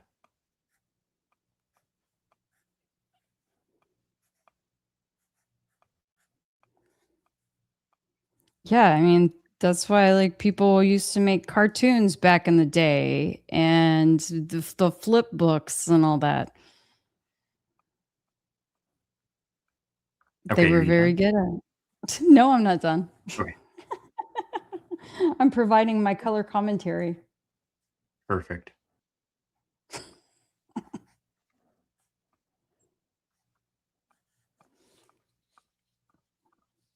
Oh, I forgot to move it to the right. You're just drawing a little square and then just moving it to the right. A square. Or just to represent, you don't need to redraw every star because that takes up too much data. You Oh, just need to represent that they move to the right. oh, So like we don't have the space, we don't have the storage to redraw every star. got it. Just need to tell the computer that it moves to the right. Because those PNG images are extremely heavy. Got it. All right, we're going to start on a new video now. The camera is going to cut to a new scene. In my image, I don't expect you to draw the entire scene, but draw like a very rough light color. I guess you can't do light colored. That's okay because you only have a Sharpie. But imagine a scene of a mountain in the distance in front of a pond, and maybe just draw like the outline of a mountain on top and then mirrored beneath it on a pond. It can be super rough. This is getting over the top, Jordan. We're almost Okay. done. Okay. It can be like a stick figure. All right. You lost me at mountain. All right. So what are we doing again? Mountain and There's a mountain in I'm front of a having lake. flashbacks to like art school or not art school to art in school in like junior high. So You're standing in front of a pond, and there's a okay. mountain behind the pond, and you can see the mountain Okay. reflecting in the pond. Like Rick Cutler standing. Yeah, okay. I can see this. Yes, sure. Few weeks after the incident. Yep. I've got that idea in my mind. Perfect.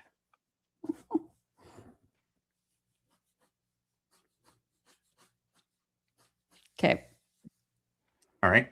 And then draw a circle sort of to the left of the center line, left and right, sort of in like the first third of the image, a little bit up. And the circle is maybe 1/3 the height of a piece of paper. Okay. You said on the left. Yes. Is it fully within the frame?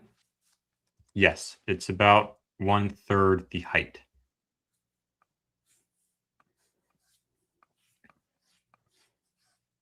Okay, so I've got my mountains and I have my circle. Perfect. And now on the next frame, just move the circle to the right.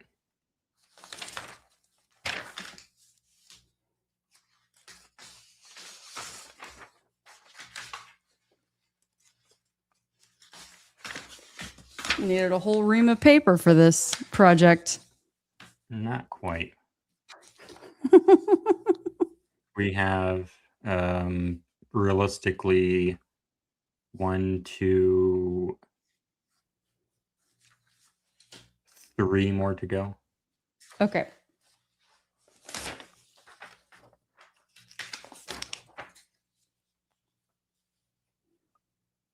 Are you done? Yes, just the circle on that one, right? Yep, that just moves to the right. Okay. All right. And then, are you done? Okay. Then on the next frame, the entire photo of the mountain rotates. Let me get the exact number on this. I don't know what the exact number is. Format pane. Picture corrections? No. Position.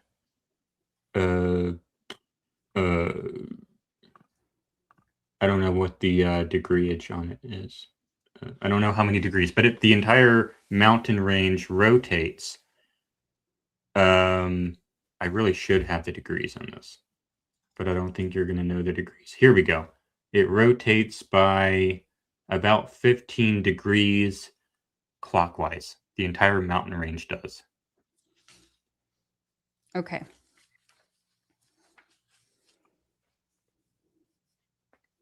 But you don't need to redraw the mountain range. You just need to show that the mountain range picture rotated. So like maybe just draw an arrow.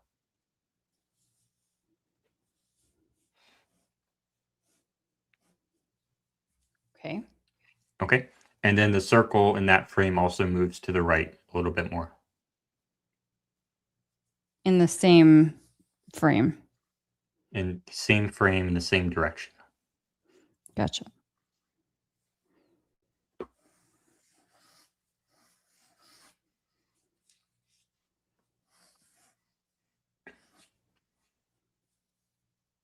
Okay. In the next frame, this is when the shot goes out, when all the people start moving a lot, when Charlie starts moving a lot. So we're going to have a lot of motion in this one, but I still can use only the same amount of words to describe what's going on. In the last frame, basically nothing was moving. The frame before that, basically nothing was moving. So it was super easy for me to communicate what was going on. That was the number of words I could use. It was fine back then. But now in this frame, we have a lot of stuff going on, but I can still only use the same number of words. Add 5 mountains. They are all rotated by varying degrees. They are all positioned in random locations, basically. One is sort of in the upper left. One is a lot bigger. The one in the upper left is small.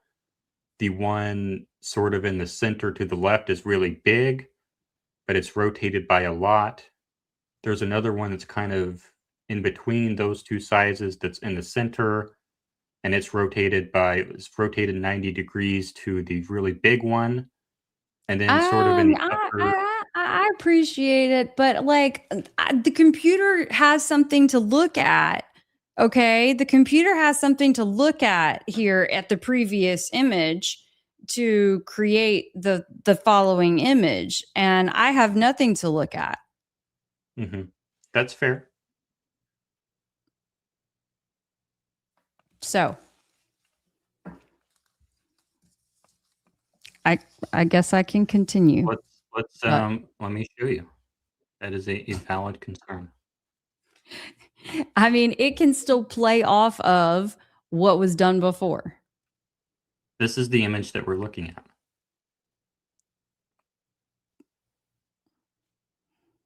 And then if this thing will go, I don't think it will. I don't know why it won't. But that's, I want this just work. So that's one image, and then that's the next image. So, like, how do you communicate the changes between this image and the changes in that image? There's like a lot of instructions there. And like this one can have, let's add a random effect to that one. Let's add some color to this one.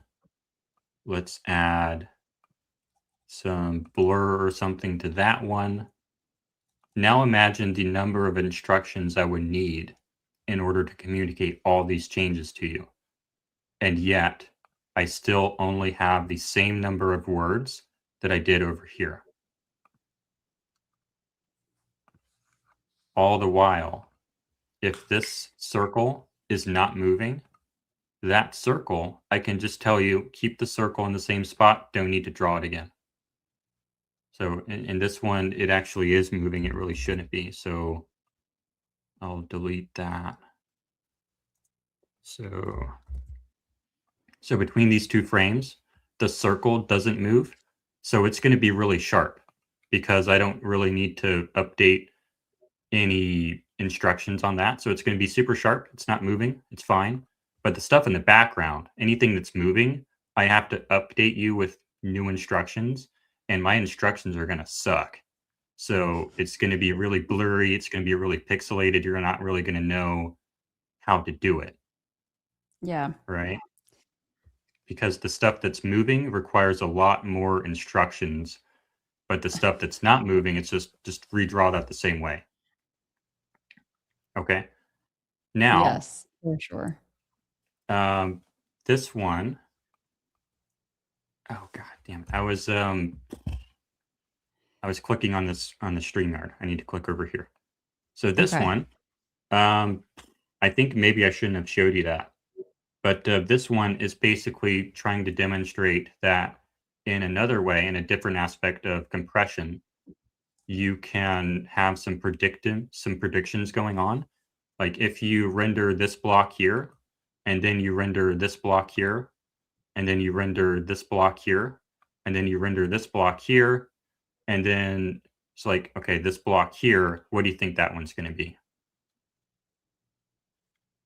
Is it going to be blank or is it going to have a line? You'd think it was going to have a line.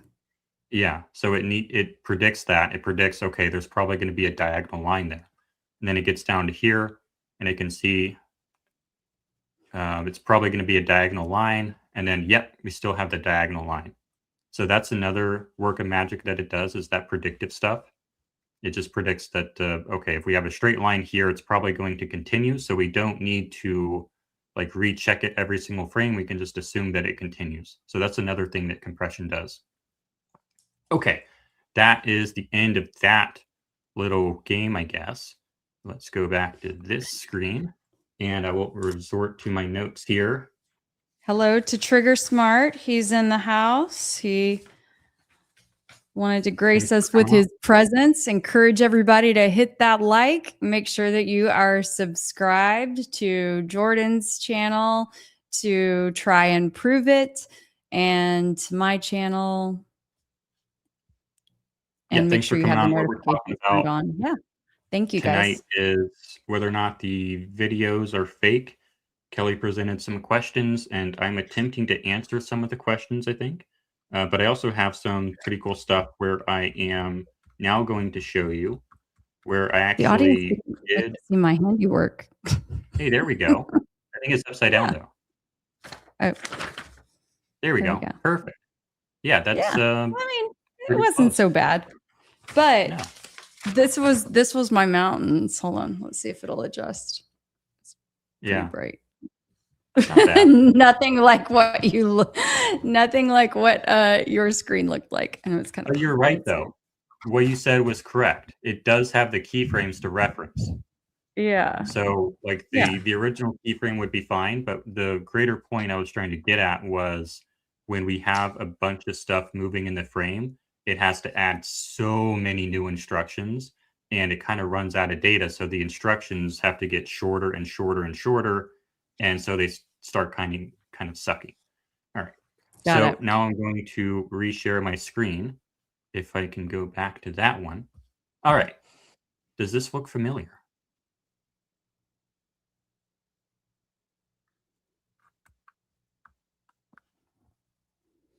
In this video, I have composited my own fake neck wound into the video. And I'll go ahead and play that a little bit here, if it will let me.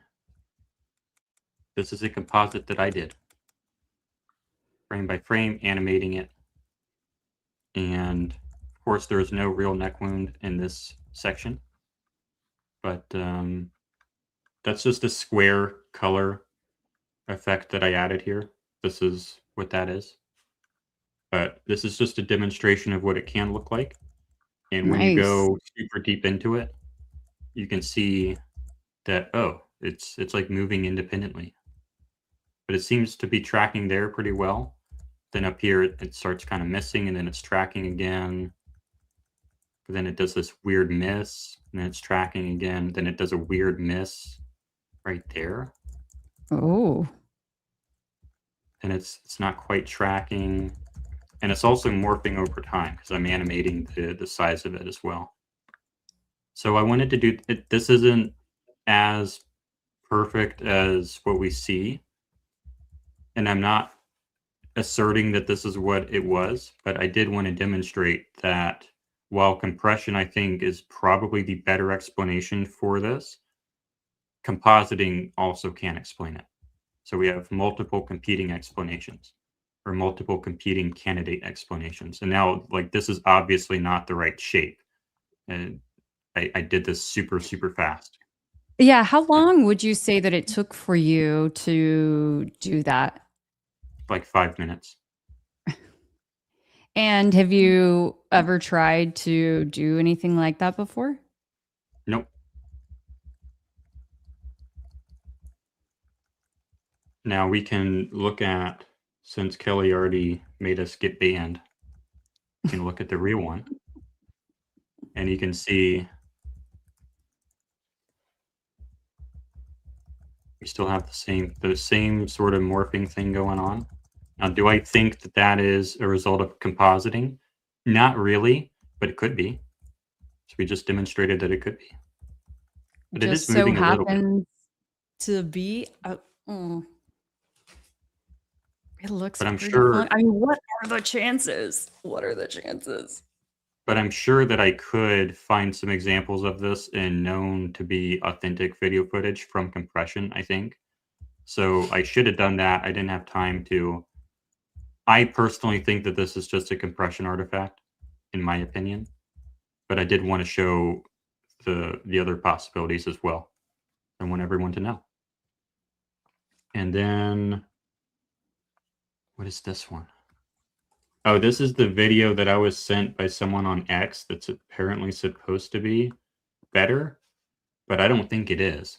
So like it's pretty low quality actually. But this person said that they were in contact with the individual who filmed it, but I don't necessarily believe them because I don't think this is particularly better than the one you had, Kelly. Right. Look how long those. Yeah, I've seen that video circulating before too. I'm like, look, you guys, I don't know. I mean, if we could really do a deep dive and take a guesstimate on how long that string would be. Yeah, it's about the But length of my necklace in my tests. you think like Yeah. that? But it's and it wouldn't fall all the way out. I mean, if it was, If it's if attached by the so much pendant, force. What's that? if it's attached right here by the pendant, if the pendant is like sticking in the neck, it will go all the way down there. Yeah. But we don't see that in the video, do we? Not clearly, no. Not at It's all. I mean, no. in the other videos, at least. Yeah, we don't see that. Not clearly at all. Now, could it be hidden right here? Yeah. Just kind of hidden in the shirt. But you're right. And I It's would, not clear.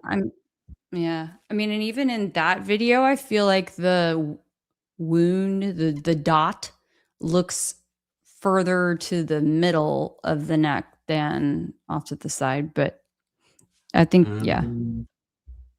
Yeah, I would have to compare. I don't know. Okay, the next thing I wanted to go over was what is this one? Oh, we already did that. Okay, the next thing I wanted to go over was a Tom Scott video. I'm only going to play the end of it, but it's sort of demonstrating how we lose quality really quickly when a lot of stuff starts moving in the frame because we have so many instructions to give, but the same amount of data. So I'm going to find, that's not what I wanted to show. I wanted to show this. So this is a Tom Scott video. I'm only showing a small portion of it here. I believe we should have audio. Let me know if we do. Not yet. Okay. Let's go into that, and then let me go into OBS and see if I can find out why. It should be working. I don't know why. Why is it not working? No, I didn't say go to full screen.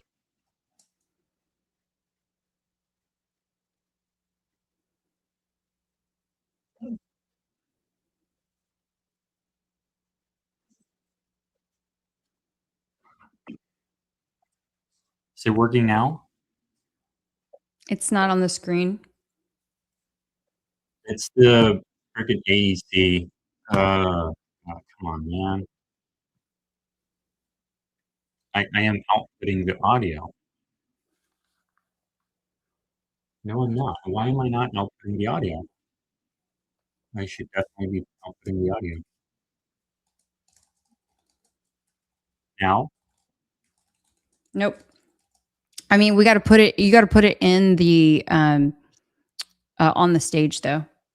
Well, I shouldn't because I'm using OBS, but it's StreamYard's thing that is breaking it because it has an acoustic echo cancellation that is interpreting that as echo. So it is deleting it. It is removing it from my OBS stream. Share screen, entire screen. This one, also share system audio. Yes. To tell StreamYard, hey, don't cancel out that audio, please. And now maybe it'll work. All right, sorry guys, here we go. I think it'll work now. Put detail back in. So even if you're watching Is it working? Yep. the best quality you can, what you're seeing now is still the limited version. This is 200 kilobits a second, 200,000 ones and zeros going over the wire every second. Doesn't look too bad with modern encoding. You might lose some fine detail on the face or my hair or hand gestures, but you can still see what's going on pretty clearly. But now, let's add a bit of snow. And suddenly, those bits aren't all being spent on rendering me. Instead, they're also being used to track the stuff that's flying around. It's chaotic. It keeps changing direction. It's complicated. So just saying, move those pixels here won't work either. Let's add some confetti too, all colorful this time. There we go. Now it's all starting to fall apart. The more stuff there is moving in the frame, more confetti. There we go. The more spread out those 200 kilobits have to be. More confetti. Here we go. No matter how much the encoder tries to optimize for faces and skin tones, it just doesn't have a bit spare. More confetti, more snow. Now, even if I turn the bitrate back up, put this in the highest quality I can, it still won't look good right now. I don't know why I'm yelling. I'm adding the wind noise in later. But it's not really about the confetti itself, though. It's about the movement.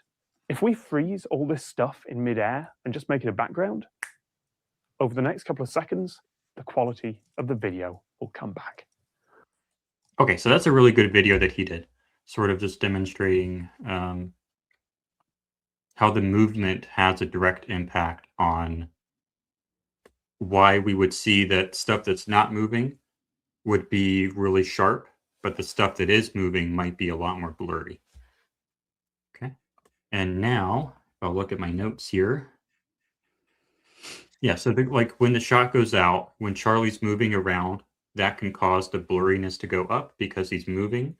And then when the shot goes out and everyone in the crowd starts ducking, looking, everyone's moving because of the shot, that can also increase the amount of movement in the shot, which makes everything even more blurry. So, all right, so now... Can I ask a question on that? I know we were kind of like deviating a little bit from the typical style, so sorry, because I'm, or I can save it. You tell me. Go ahead. If you're on a track, I can save it. Go ahead. Okay. Well, it makes me think about, I love going to concerts and music festivals, things like that. And I am the dork that takes a lot of cell phone videos. Okay. Mm-hmm. And that's just always been my thing. And so you may have a singer or performer who is standing there and then all of a sudden then they're moving. And so why would that be different from what we see in this case? What's the difference in observation? Well, I mean, if the focus of the camera is, because everybody, like the person who's filming is focused on Charlie, then how would that be different from, for example, what I, experience when I'm shooting from my cell phone? Someone who's performing on stage. How zoomed in is it? I could be in the nosebleeds to I could be up front. I mean, I have all sorts of different angles or distances. I would propose that there probably is a lot of blur going on when you zoom in. And if you were to upload it to X, there would probably be even more blur. And if you were to download it from some X downloader, there would probably be even more blur.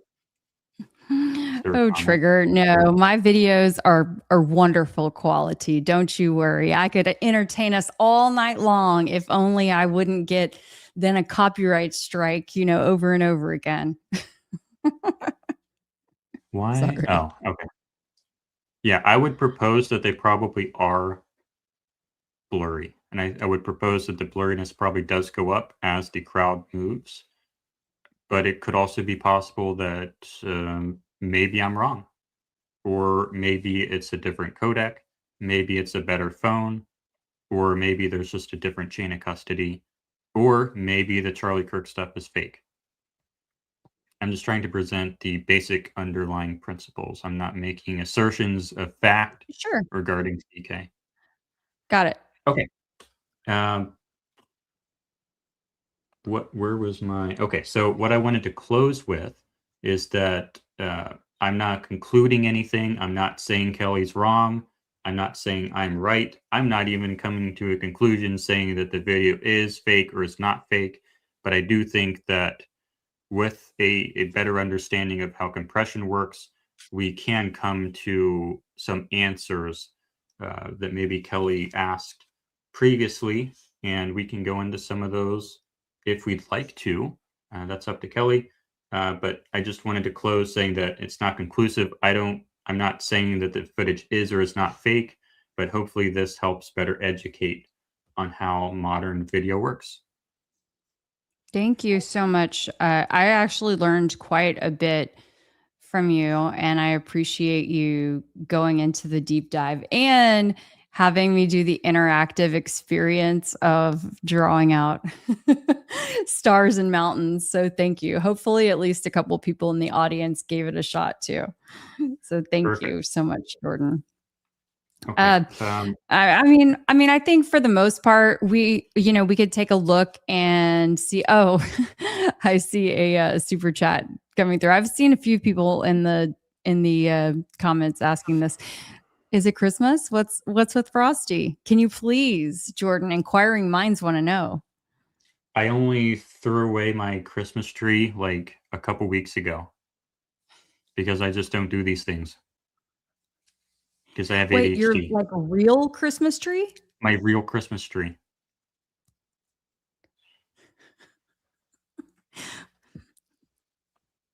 Was it still? I mean, were you still like watering it, or had all Yeah, of the pine it was still needles green. fallen off?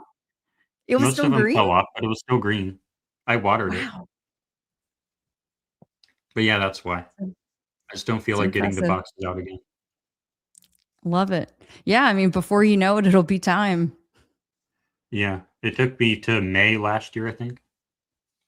Man.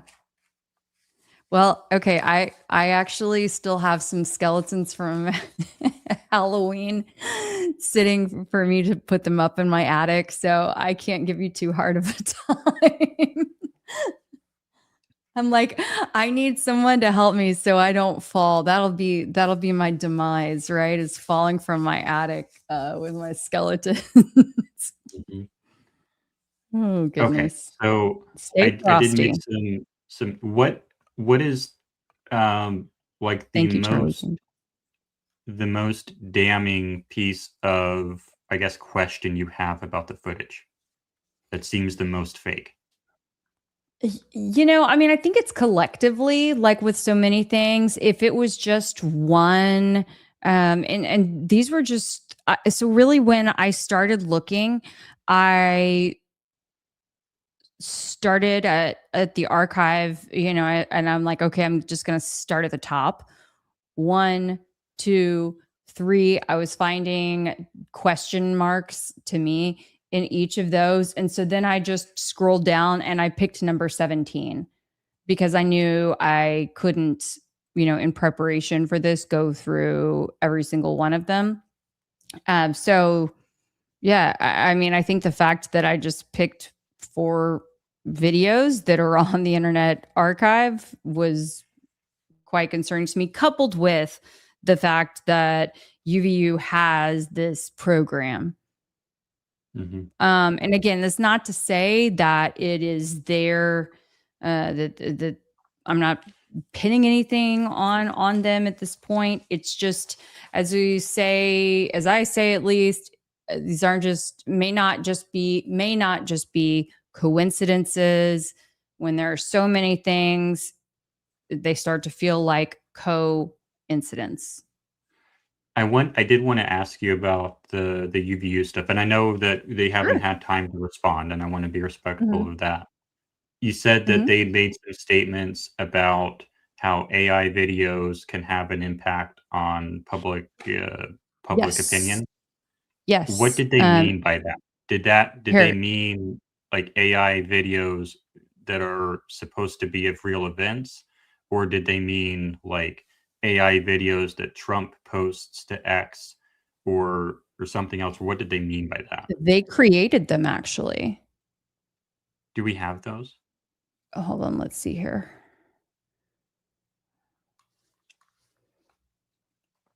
Let's take a look. You want to do screen share? Sure. Yes, please. Going hot. Okay.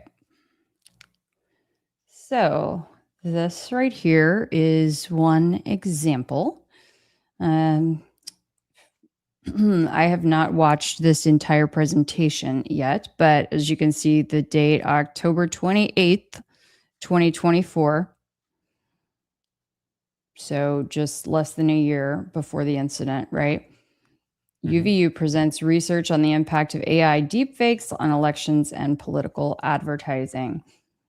The study conducted by the university's, here we go, Herbert Institute on Public Policy, UVU Sales Marketing Applied Research Test Laboratory, the Smart Lab, and the UVU Center for National Security Studies tested 244 subjects across the United States with real and deep fake videos and audio to determine their ability to distinguish between the two.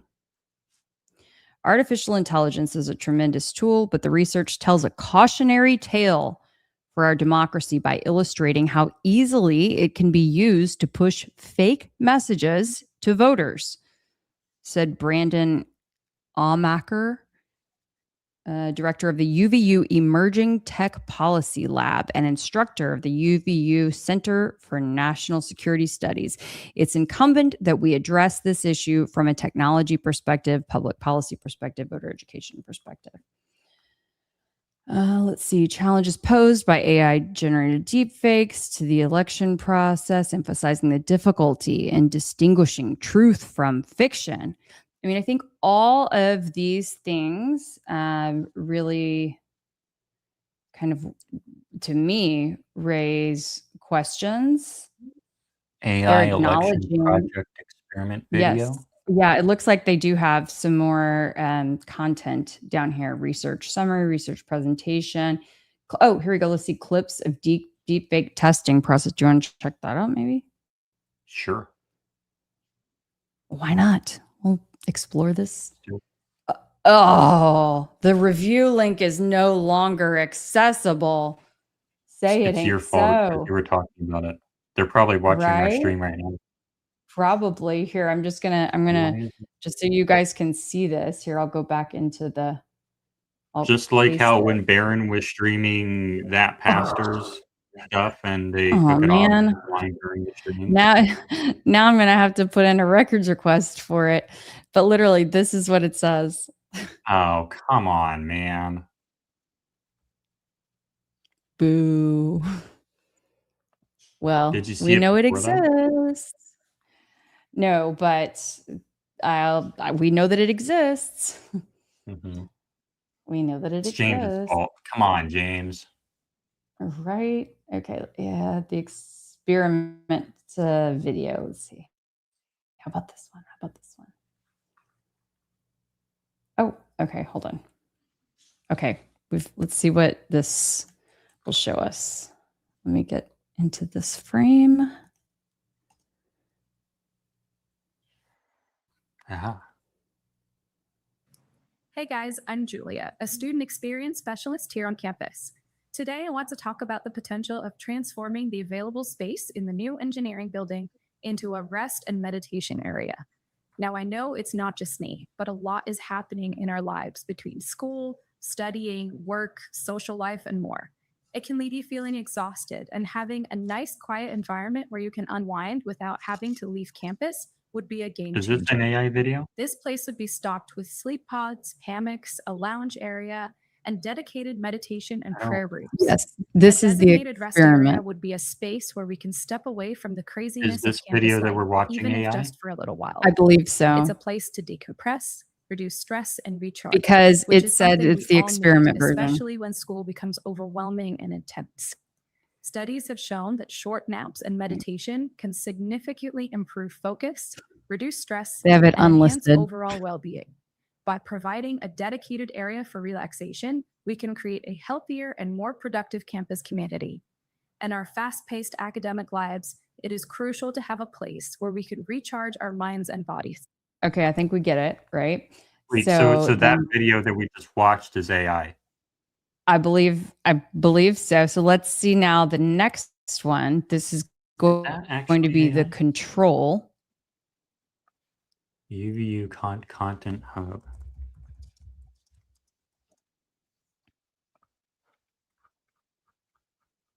Maybe not. Maybe we don't know. Oh, sorry. Can you post it a link opened to in a that in the different chat? tab. Yes. One moment.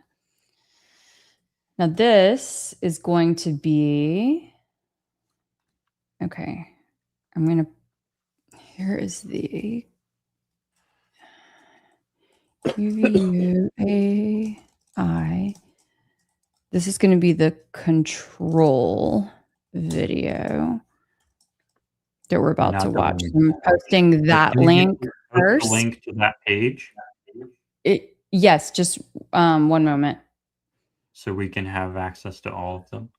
Mm-hmm.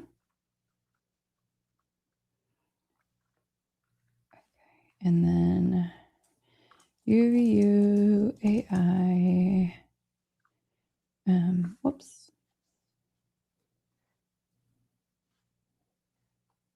Copy. Experiment video. Hold on.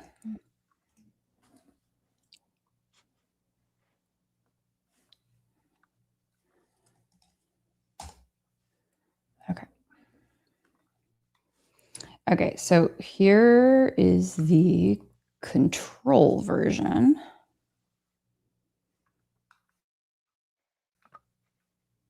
Hey guys, I'm Julia, a student experience specialist here on campus. Today I want to talk about the potential of transforming the available space in the new engineering building into a rest and meditation area. Now, I know it's not just me, but a lot is happening in our lives between school, studying, work, social life, and more. It can leave you feeling exhausted, and having a nice, quiet environment where you can unwind without having to leave campus would be a game changer. This place would be stocked with sleep pods, hammocks, a lounge area, and dedicated meditation and prayer rooms. A designated rest area would be a space where we can step away from the craziness of campus life, even if just for a little while. It's a place to decompress, reduce stress, and recharge, which is something we all need, especially when school becomes overwhelming and intense. Studies have shown that short naps and meditation can significantly improve focus, reduce stress, and enhance overall well-being. By providing a dedicated area for relaxation, we can create a healthier and more productive campus community. In our fast-paced academic lives, I think they're both 1 minute and 22 seconds. I'm only stopping it because you guys, I think after 1 minute, you've probably seen enough, but Yeah. interesting, right? I mean, So I I guess wish we that's the could real one. have access to, the whole thing of clips of deep fake testing process. Mm-hmm. Let's see if they'll let me download this. Oh, let's see their little Software is presentation called here. YOLO.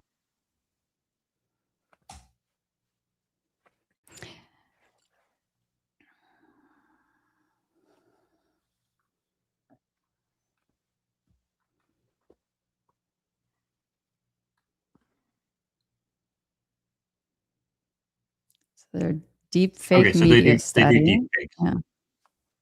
Yeah. Okay. I mean, without a doubt, like, if anybody had any question, not saying that that's what we're seeing now, but just saying they have experience. Very recent experience. We should ask some more questions. Oh, so that one was fake. But you wouldn't have known if I not ruined it by telling you that I thought that that's what it was. So I kind of messed it up there. Sorry. Oh, you know what? They are a multi-award winning neuromarketing research lab. They're not just any old student run lab.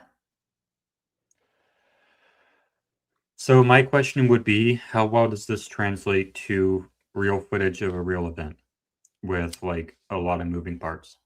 As That's what we opposed to got to just one figure. person standing Yeah, in front that's of a wall. that's what we got to figure out. Yeah. I am early in my research of, I guess you could say, early in my research of this aspect of it. And I definitely want to reach out to UVU and get a greater understanding of their take on all of it. Absolutely. So I'm curious what the chat, I know it's getting super late, super late for you, Jordan. I apologize. But if there are any questions that we want to run through, anybody in the chat have some things that they'd like to say, weigh in on, I did want to go through real briefly on some of the other stuff that you were talking about earlier. I believe that I've explained an alternative explanation for, let me get this off. An alternative explanation. Where did there we go. I think I've provided an alternative explanation for why some areas of the image appear sharp, but others appear blurry. Would you agree? Due to the motion? It's possible. And then the holding frames is an artifact of FP. Oh, yeah. So you were talking about how some of the frames sort of hold, and like you step through frame, and it's the same. I think that's just a result of taking like a 30 frames per second video, turning it into a 24 frame, or turning a 24 frames per second video into a 30 frames per second video, or maybe a 15 frames per second video into a 30. It's just a result of mixing and matching frame rates. That's what that typically indicates. Now, could it be that they're just cheating and they're editing frames and they just wanted to be lazy? That's possible too. But I think an alternative explanation is that it's just mixing and matching frame rates. Does that make sense? And why would the frame rates mix and match? Because, okay, say you have 1 second and the camera is taking an image 24 times a second. So once, I don't know what the exact milliseconds is. Maybe it's like maybe 20 milliseconds. Every 20 milliseconds, the camera takes an image 24 times a second. Now you want to make it 60 frames per second. So you have to provide an image 60 times a second, but the camera only took an image 24 times a second. So you're going to have to put one image on the screen, but you don't have another image to go to for the next 3 goes. So you just keep the same image, then you get another one from the 24 FPS. So you can update it, but then you're going to have to go still for another 2 frames. And then you get the next one from 24 FPS. And if I show you my my screen here, I need to remove yours and then add mine. This is my issue with pitbulls, but we're going to go to the other part. I think we can do this here. If you look at my profile here, you see how the top one, I think I can make this bigger. Perfect. There we go. So the top one, the top row here is from a 60 FPS video. The bottom one is from a 30 FPS video. We have 0 milliseconds, 16, 32, 48, 64, 80. The 60 FPS has a new frame every single frame, but the 30 FPS one has a frame, and then it would have a duplicate frame because there's no image taken at 16 milliseconds, but it does have a frame taken at 32 milliseconds. So it has a new one to update there. But then at 48 milliseconds, it has to use a duplicate because it didn't take an image there because it's only 30 frames per second, not 60. But then again, at 64, it has a new image, so it can update. So you're going to see new frame, same frame, new frame, same frame, new frame, same frame. Just because if you were to put the 30 FPS into a 60 FPS timeline, that's what it has to do. Now, if you're seeing new frame, repeat frame, repeat frame, repeat frame, then new frame, I don't know exactly what would lead to so many duplicate frames. Maybe it's because it started out in 15 FPS and then we're going into 60 maybe. I don't know. Maybe it's because there were multiple transitions between FPS and it just got jumbled. Maybe it's that, or like you said, it could be that they're just being lazy and they're manually updating frames. But I think this serves as a possible alternative explanation. Okay. Yeah, thank you so much. Jordan, I have to tell you also, the chat has given you a ton of compliments tonight. Okay. I mean, I don't even know how to pull them all up because there have been so many, but lots of people complimenting you on your Yes, style this no evening. yelling. There is no yelling on this program. Unless I'm talking to Clyde and Max, then maybe there's some yelling. Maybe a little elevated. But definitely not to Kelly because Kelly is my co-host. All right. And the you're just T generally on not a yeller. Come on. You're not really a yeller. Like, who, me? you have respect for Yes. folks. I was yelling at someone about pit bulls today, and there were some F-bombs exchanged. But that was because someone literally jeopardized my life yesterday, and I did not appreciate that. And I think that is an appropriate use of profanity, but not on this show. Okay, so there was a comment made about the T on turning point on the backdrop on one of the videos suddenly getting blurred. Do you remember that? The T suddenly was blurred. I Or the don't whole recall thing? the T necessarily getting blurred, but I do remember identifying that it was tea, that there were tea bags inside the Starbucks No, cup, no, no. all Okay. that. We're not on the same page. Hold Oh, on. the letter T, the letter The letter T. T. Okay. Yeah, yeah. Sorry. I mean, because, with Charlie, he always had his little T sitting right there that, in fact, they No, made it. sorry. That's okay. Here we go. This T right there. You had commented that in one frame it seemed sharp and then the next frame it seemed blurry, right? Yeah, it happens in a couple of the videos. I would propose, I'm not asserting, but I would propose that that's because there's more motion in other parts of the frame. And so maybe it had to do a new keyframe.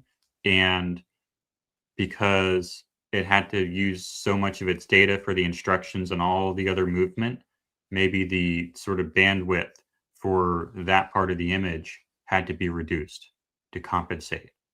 That would be my explanation.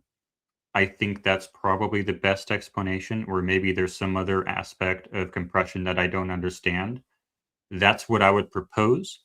I'm not asserting it to be fact, but I think it serves as a reasonable alternative explanation. And then with the freedom, like with the magnet, I think I've gone over this before. And you know what? I'm gonna.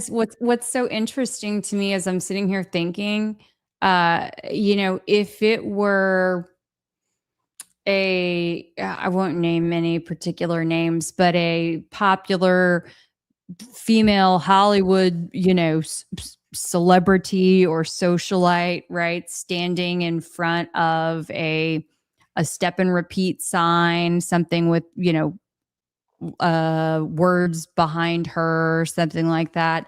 And she's standing there and she quickly turns and walks away. And there's a little bit of distortion, right? Somewhere around her. I'll tell you what, people would say right away, oh, well, she edited the video to make herself look a different way. Mm-hmm. I just want to throw that out there because that is the perception from a lot of folks. And I think a lot of times it is true. Yeah.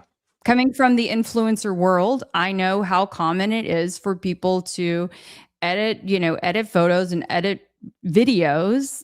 You can make yourself look any sort of way you want to make yourself look. Yeah, and they And the have celebrities do active it AI too, you filters know? today So, too. They have the active AI filters too. They kind of look like mhm. that. But it can Yeah. also be compression. So you have to be Yep. careful. All those things are options. Yep. And where is the turning point footage? You guys, your guess is as good as ours. We hope You that it's don't deserve in the turning the point hands of footage. law It's not for enforcement. you. You don't deserve it. Right. Stop. Stop. That's all Oh, I have to hold on, say. Jordan. Can you Stop. go you got to go full screen for this. Are you ready? That's your thing though. Oh, come on. No. It's yours. That's your thing. You started that on Trigger Smart, I think. Mm. That's your thing. I put it on X and that's where it's going to be. And it took me 12 Okay. takes to get that too. Well, you spoil guys your are in thing. for a treat to see Jordan do the full-blown stop. With all the facial expressions. All of it. I started at It's and then I went into it, and then I did it, and then I did the little eye thing at the end. it's Okay, so here we good. go. But that took 12 takes to get it that good. So that's not something I can do live. Well, that was just your first go around. It's fine. You'll be a natural before long. That would not be a good theater. Yeah, it's a lot easier in theater because you do it from a distance. All right, here we go. I don't have the Freedom shirt on right now. I guess I could put it on, but okay. The magnet. Why does the magnet disappear? I think you've seen me do this before. Disappears because of that. I think Can we do? from that angle, microphone, it disappeared. It's just like that. If it just kind of Could wrinkles you up show like that that, one more time? I've got us a little larger now, or I could make you full it screen. disappeared. Now it's super small. Uh-oh, now it disappeared. It's just moving because it's so big, I think. Disappeared, disappeared. All different ways it can, oh, now it's definitely disappeared. Now it's really oblong. That's just because it's moving around on the body. And then the Freedom, I can put this on over this. What? Oh my gosh. Who did?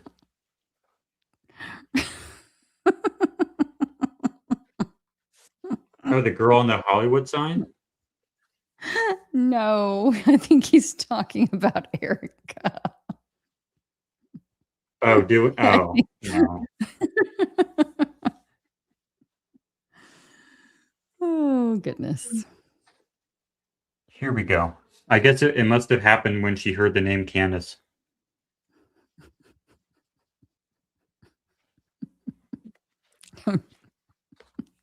I've said enough. I've said enough to piss off enough people for one night.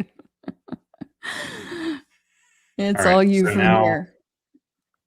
Why? Oh no, look, the Freedom disappeared. Let me try to do it again. There's a special way you do it.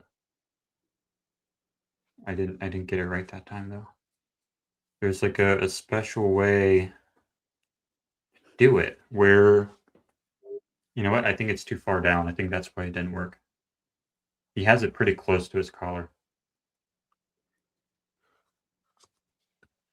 But like if this microphone, okay, now it disappeared. It's not working right. But I did it like, I'm pretty sure I did it with you some other night. Wasn't there some other night, some other? It was kinda, you know. I don't It know was why a it's good not working, but halfway there. I don't know why it's, hold on. But I think the reason the F disappears is because this thing is twisting and turning and causing it to kink. There we go. I don't know why it's not working right now. I think we did it with 9/11, with US 9/11. Hmm. I think that's when I did it last. So it was only 1 week ago. But it was something like that. I think it's just like it's just that. I don't think it's like CGI. This isn't the best demonstration, but I think it's just that. That's my explanation. But the Yeah. audience we're not going to fight over it. The audience can Yeah. decide. Right. Okay. Here we go. Trigger says, tell Jordan it's right. It's just the lighting. Everything's just the lighting. But of course, Trigger says there was a whole lot Trigger says it of was exploding microphone. stuff too. Yeah, He says a lot of things. All right. Trigger's gonna be like, I'm out of here. We love you, Trigger. There is another one that you called the Hot Mess Express. I think that was due to, do you remember that? Oh, I mean, it was all hot. I call a lot of things Hot Yeah. Mess Express in There this was like a case. cluster of stuff, sort of super blotchy that Oh, looked yes. really weird. Along the Freedom. Mm-hmm. Yeah. I think that was because remember when I showed you, can I put this back up? When I showed you how like it renders things out in blocks. Like it'll render this out, it'll render this out, then it'll render that out. It does it in little blocks like that. And so I think when you have multiple of those intersecting with a lot of movement inside them, I think that can be a contributing factor to some of that blotchiness. Not going to say that's definitely what it was again, but I think that that blotchiness and the squareness of it, and like this square looks one way and then the square right next to it looks a different way. I think that's consistent with how video compression renders things out in blocks. That's what I think I see, but you can obviously see something different.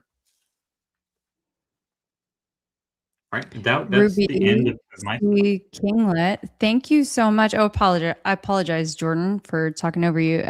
Ruby had a beautiful comment here. So grateful for different perspectives, being respectful to one another. Y'all prove it's possible. Kelly, Jordan, and Trigger. Absolutely. Thank you so much. Thank you for recognizing that. Yeah.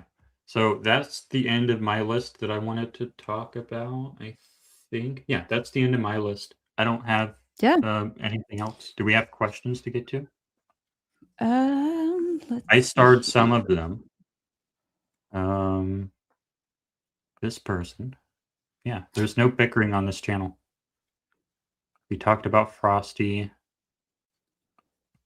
It was, if I was psyoping Americans via CK's fake death, I'd preemptively anticipate releasing video as a counter to manage the public perception.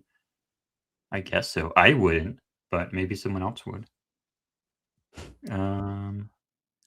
That's only Okay, because you don't think that way, I mean, there are plenty of devious people out there, Jordan, who think maybe it's 'cause I otherwise. have character and other people don't. Peter says silicon skin had small square outlet with crossed score marks down the middle. Red dot is likely covering that. I don't think so, because if that were the case, we have, unless Charles McClintock is in on it and he's editing photos. I don't want to assume that though, but I think that we have the super high definition photos, so I'm not inclined to think that anything like that was going on. Also, because we have the shirt behavior, which indicates to me that they were cutting the prosthetic with this device. I think that's the only narrative that makes sense for the shirt behavior, and it's the only way to demonstrate the shirt behavior. So I'm not inclined to think that they had score marks or anything like that, just because the prosthetic appeared to be perfectly intact, and because we see what I think is an obvious cutting mechanism external to it. What do you think, Kelly? I mean, you're the one who has worn and experimented with various devices. So I feel like you probably have the best expertise on this, but I am rather skeptical of the Charles photos, even though I have not had a chance to speak to him one on one. There are multiple reasons why I have just the jury is out for me on that one. I feel like it took a long time for the photos to initially come out. They have the collection, I think, has changed multiple times actually on the website. And so, yeah, if you go and look at it, it has changed. And so I don't know. And it's interesting to me how like went from not being involved with them to then being involved in many of their Everything now. subsequent of every what felt like nearly every subsequent TPUSA event in that area after. So those are the kinds of things that I keep in mind. Trees stand. Okay. Tree stand says the word violence nearly forces a half smile. Violence. I don't think so. Violence. I think he had enough time to go back to a resting face. Maybe a little bit, but not enough to be like Yeah. that he was doing. Try to say it with your corners of your mouth. I don't agree. I Violence. think that was a Violence. grimace. Violence. Yeah. Dave says, if we're talking suspicious stuff and fake video, have you looked at how relaxed, nonchalant, and not panicked the bystanders are when the suspect is leaving the scene from the rooftop and running away? If they're talking about the people in the security cam footage from behind Losey, I think that's because they didn't know anything happened. Do you think that's what they're I talking think they about? might be even speaking about the folks that were up on the second area by uh, Adam Bartholomew, Life is Driving. When you do see them, like some of them ran instantly, some of them were giggling. I mean, that were even among the closest to Charlie, but on that second layer, like on the second floor, rather. When you look closely, I mean, I've got stills of them where they're like laughing. And so it does seem kind of weird. And then some people are just hanging out and walking around. I mean, you don't know exactly how people are going to react after something like that. But, even Hunter Kozak hung around a long time after Yeah. the event, a long time after the event. And it's like, you would think that he would have wanted to get the heck out of there. But I listened to an interview with one of the eyewitnesses on a channel called Depressed Ginger. It's like a political guy. Uh, mhm. this was filmed 2 days after, I think it was the 12th when it was done, and this guy said that he ran at the top of it in a full sprint up a hill for like 10 minutes before he even stopped right afterwards. Wow. That seems like a normal reaction to me because you don't know if it's gonna be a mass shooting or not. Right. Not just Yeah. I mean, standing around giggling like a bunch of schoolgirls. exactly. I mean, you literally see some people just slow walking. You see it is actually really crazy if you do watch some of the video right after. Some slow walking, some standing there. You even see people who are on the ground but have their phone up, doing this. Some who never, duck down at all, but just continue to film the whole time. I mean, it's just everyone has different reactions, and many of them seem very, very strange. Yeah. This is not the first video. The first one just had a small black dot. I don't remember what the context of that was. Maybe the phone. I don't know.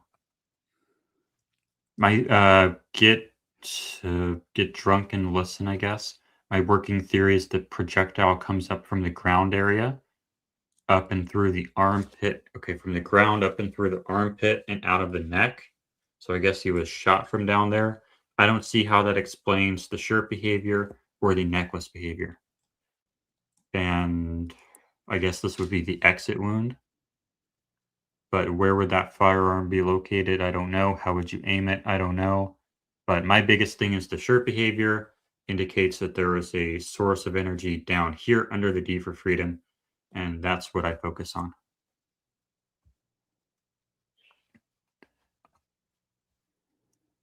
Shellbell says part of the distortion under the mic is the cord. There was no cord. These are cordless mics. And the magnet was the front mic, was what the front mic connects to. Yeah, the magnet is what the mic connects to. But there's no cord on it. It's completely cordless. Can you get the corded part of it? Yes. There is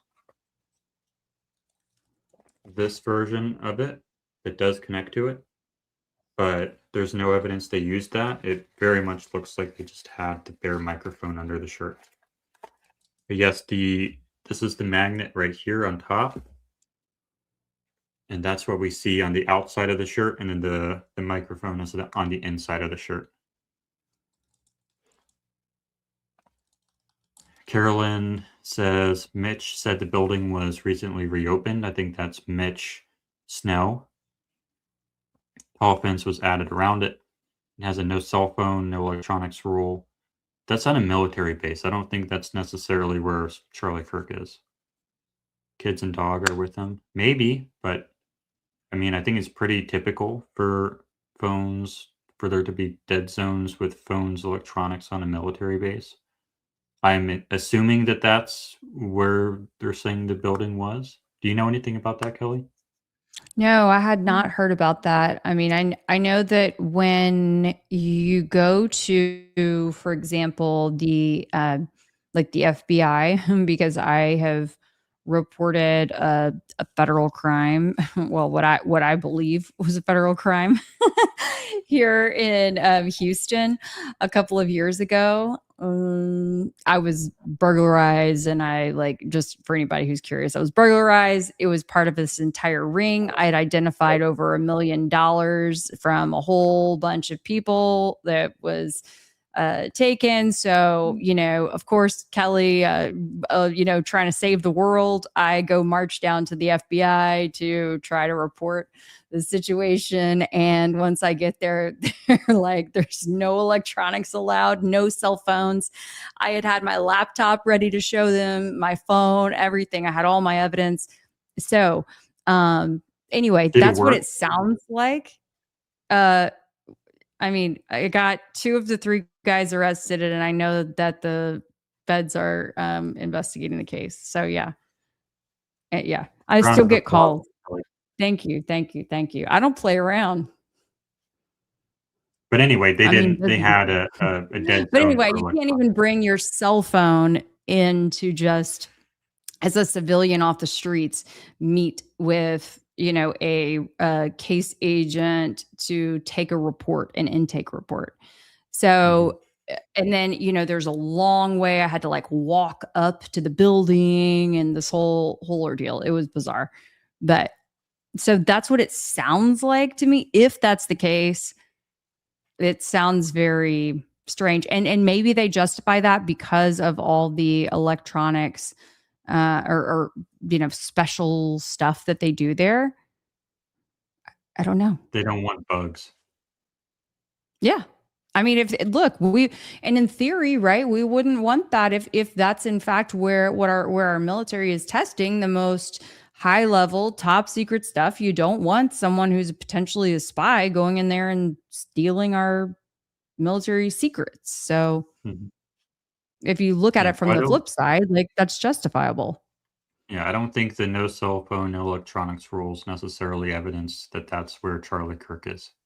Yeah. But maybe it is. We don't know. Yeah. All right. Prescott Valley Girl says some say those tiny drones are what did the job. We have to get that indie lady on. I keep saying it. I think we keep trying to reach out, but maybe she'll come on. But I think we should have her on. Mm-hmm. Richard says there's a guy in the crowd rehearsing his reaction. I think that's Hunter Kozak. Yeah. A lot of people think that. Mr. Turpin says you need to learn about their comms called ATAK. Let me Google that real quick. Do you know what comms they have? Not off the top of my head, no. Android Team Awareness Kit. Military ATAK. I wonder how much it costs. Well, that looks more like military stuff, so I don't know about that. I'll have to look at that later. But I think they just have like normal, like Walmart style comms. That's what it looked like to me. Maybe not. I don't know. Thank you for the super chat, Shepherd's Tone. Says good work. Well, thank you. Thank you. Thank you. We have an exploding microphone theorist on here. Do we know who this is? I don't know who this is. But I'm looking for anyone, and I think Kelly is too, anyone who is willing to defend the exploding microphone theory. I've personally debunked it many times. I know that Kelly is close to the primary supporter of that theory, but he will not debate me, unfortunately, despite many attempts. But anyone who will come on the show and defend the exploding microphone theory, please let us know at tryandproveit@gmail.com. I don't really accept the excuse that, oh, it's not my theory, it's John Bray's theory. Well, John Bray doesn't want to debate. So anyone who will defend it, please let us know. All right. Because I do not agree with that. And I think there's a plethora of reasons why it is physically impossible. This person says they have an electric shock device. I think that's possible. I think that might be how the head moves down so quickly. I think that's possible because last week we had US 911 on, and he presented the idea that I can't get my head to move down fast enough, which is valid criticism. And I think that this electrocution, or not electrocution, but this electric shock device could be the mechanism for that, possibly. And I think it could also be what we call a TENS unit, TENS, could perhaps be the little bump on his belly down there. Could also be a blood bladder that's there for cooling purposes, but it could also be a TENS unit. Could different cameras be recording at different frame rates? Yeah, I think we went over that, and we'll let you guys decide what you think about that for the freeze frames. To test what? I don't remember what the context of that was. Do you remember? I don't remember. I'll have to go back and watch the stream, but I think that it was something to do with either the lag of the video or I can't remember exactly. We'll have to go back and look. Christy Whiteside says, "No way, that goes all the way down to there on." I think that was regarding that really long, or maybe even the two, that one video that you showed that made it appear as though the strand was so long. Yeah, I mean, my necklace, or maybe when I even do mine. my I test, don't know. it does go all the way down there. So I think it's possible, but we can all have our different opinions. Loving Compassion says, unless he had the cross and metal from his neck down to his pants, I guess it wouldn't work. But that does assume that it is lodged right here somehow, and the entire length of the necklace is going straight down. Charlie's Angels, thank you for the super chat. Is it Christmas in the summer? We've already addressed that one. Yep. Another super chat. Stay frosty, thank you. And then Milnier says, does Blake have original footage or not? I don't know. We're not going to get into that drama. Yeah, we're not getting into that drama. He can go to the drama channels for that. Evil Ranger says, geez, all these raw videos so sus. I think Kelly would agree with you. I would agree with you. And that was only a drop in the bucket of all the Fed slop videos that are out there, you know, maybe AI slop. Maybe that's what I should call them. The questionable videos. Mhm. And Tracy Bena says an investigation is still taking place. I don't think so. Doesn't seem like it to me on the internet, but Does- not with the government. I think I I, had yeah, we had a script that we sort of co-wrote last weekend that where we were talking about how we have the freedom to investigate on the internet, but the government doesn't. They threw that away within 33 hours. They don't have the ability to use their imagination anymore. They're not allowed to ask questions. They're not allowed to use their intuition. They were handed a conclusion on day one of the case, and everything has to be about confirming that conclusion. So they do not have the freedom to investigate. So I disagree. I do not think an investigation is taking place except for on the internet. yeah. We're not going to find out any more information or any more evidence, I guess, until trial is what they meant. But I don't think the trial is going to be particularly edifying to the truth.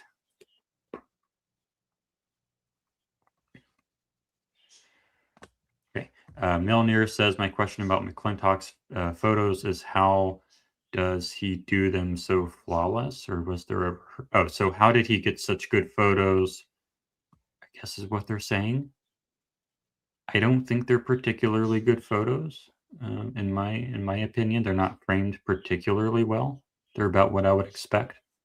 I can show you. I think there are some pretty good photos if I can get this thing to let me use my monitor the way I wish. I can show you what some really well framed photos look like that were planned in advance. I can scroll down here to this. I think this is what you would expect to see with very well framed photos. This was a theater production of Fun Home, which is a play. This was at a theater I worked at. These are some photos that I would say are framed very well. And pretty much all these photos were planned out. I watched the rehearsals and I planned out which images I wanted and which reactions I wanted. And these were the primary ones that I got that I was really proud of. That's what I would expect to see out of a well-rehearsed, well-executed photo shoot. I don't necessarily see that on McClintock. I see pretty ordinary stuff on McClintock, so I don't necessarily agree. What do you think, Kelly? Hmm. I mean, I think that it was supposed to look on the fly, but I do think that his photos are quite beautiful. You know, they're considering the fact that there are a lot of moving parts, a lot of people, and the story that I heard, at least, you know, it was portrayed as though he really like didn't even have an official invitation or pressed credentials going into the event and was just freelancing to see, you know, like he was going to shoot his shot to take some pictures, see what he could get because he was interested in Charlie, you know, and following him. And so he did that. And I just think it's miraculous that he was able to get the only pictures really of Charlie being carried out to the Mhm. SUV. I mean, how was he able to make that leap, you know, Mhm. anticipate in that moment when most people would panic? You know, it's fight, flight, freeze, or fawn. And I think for many people, it would be freeze when you hear something that sounds like a gunshot, right? I mean, he's not even real, he's not working for TPUSA at that point, in theory, to shoot the event.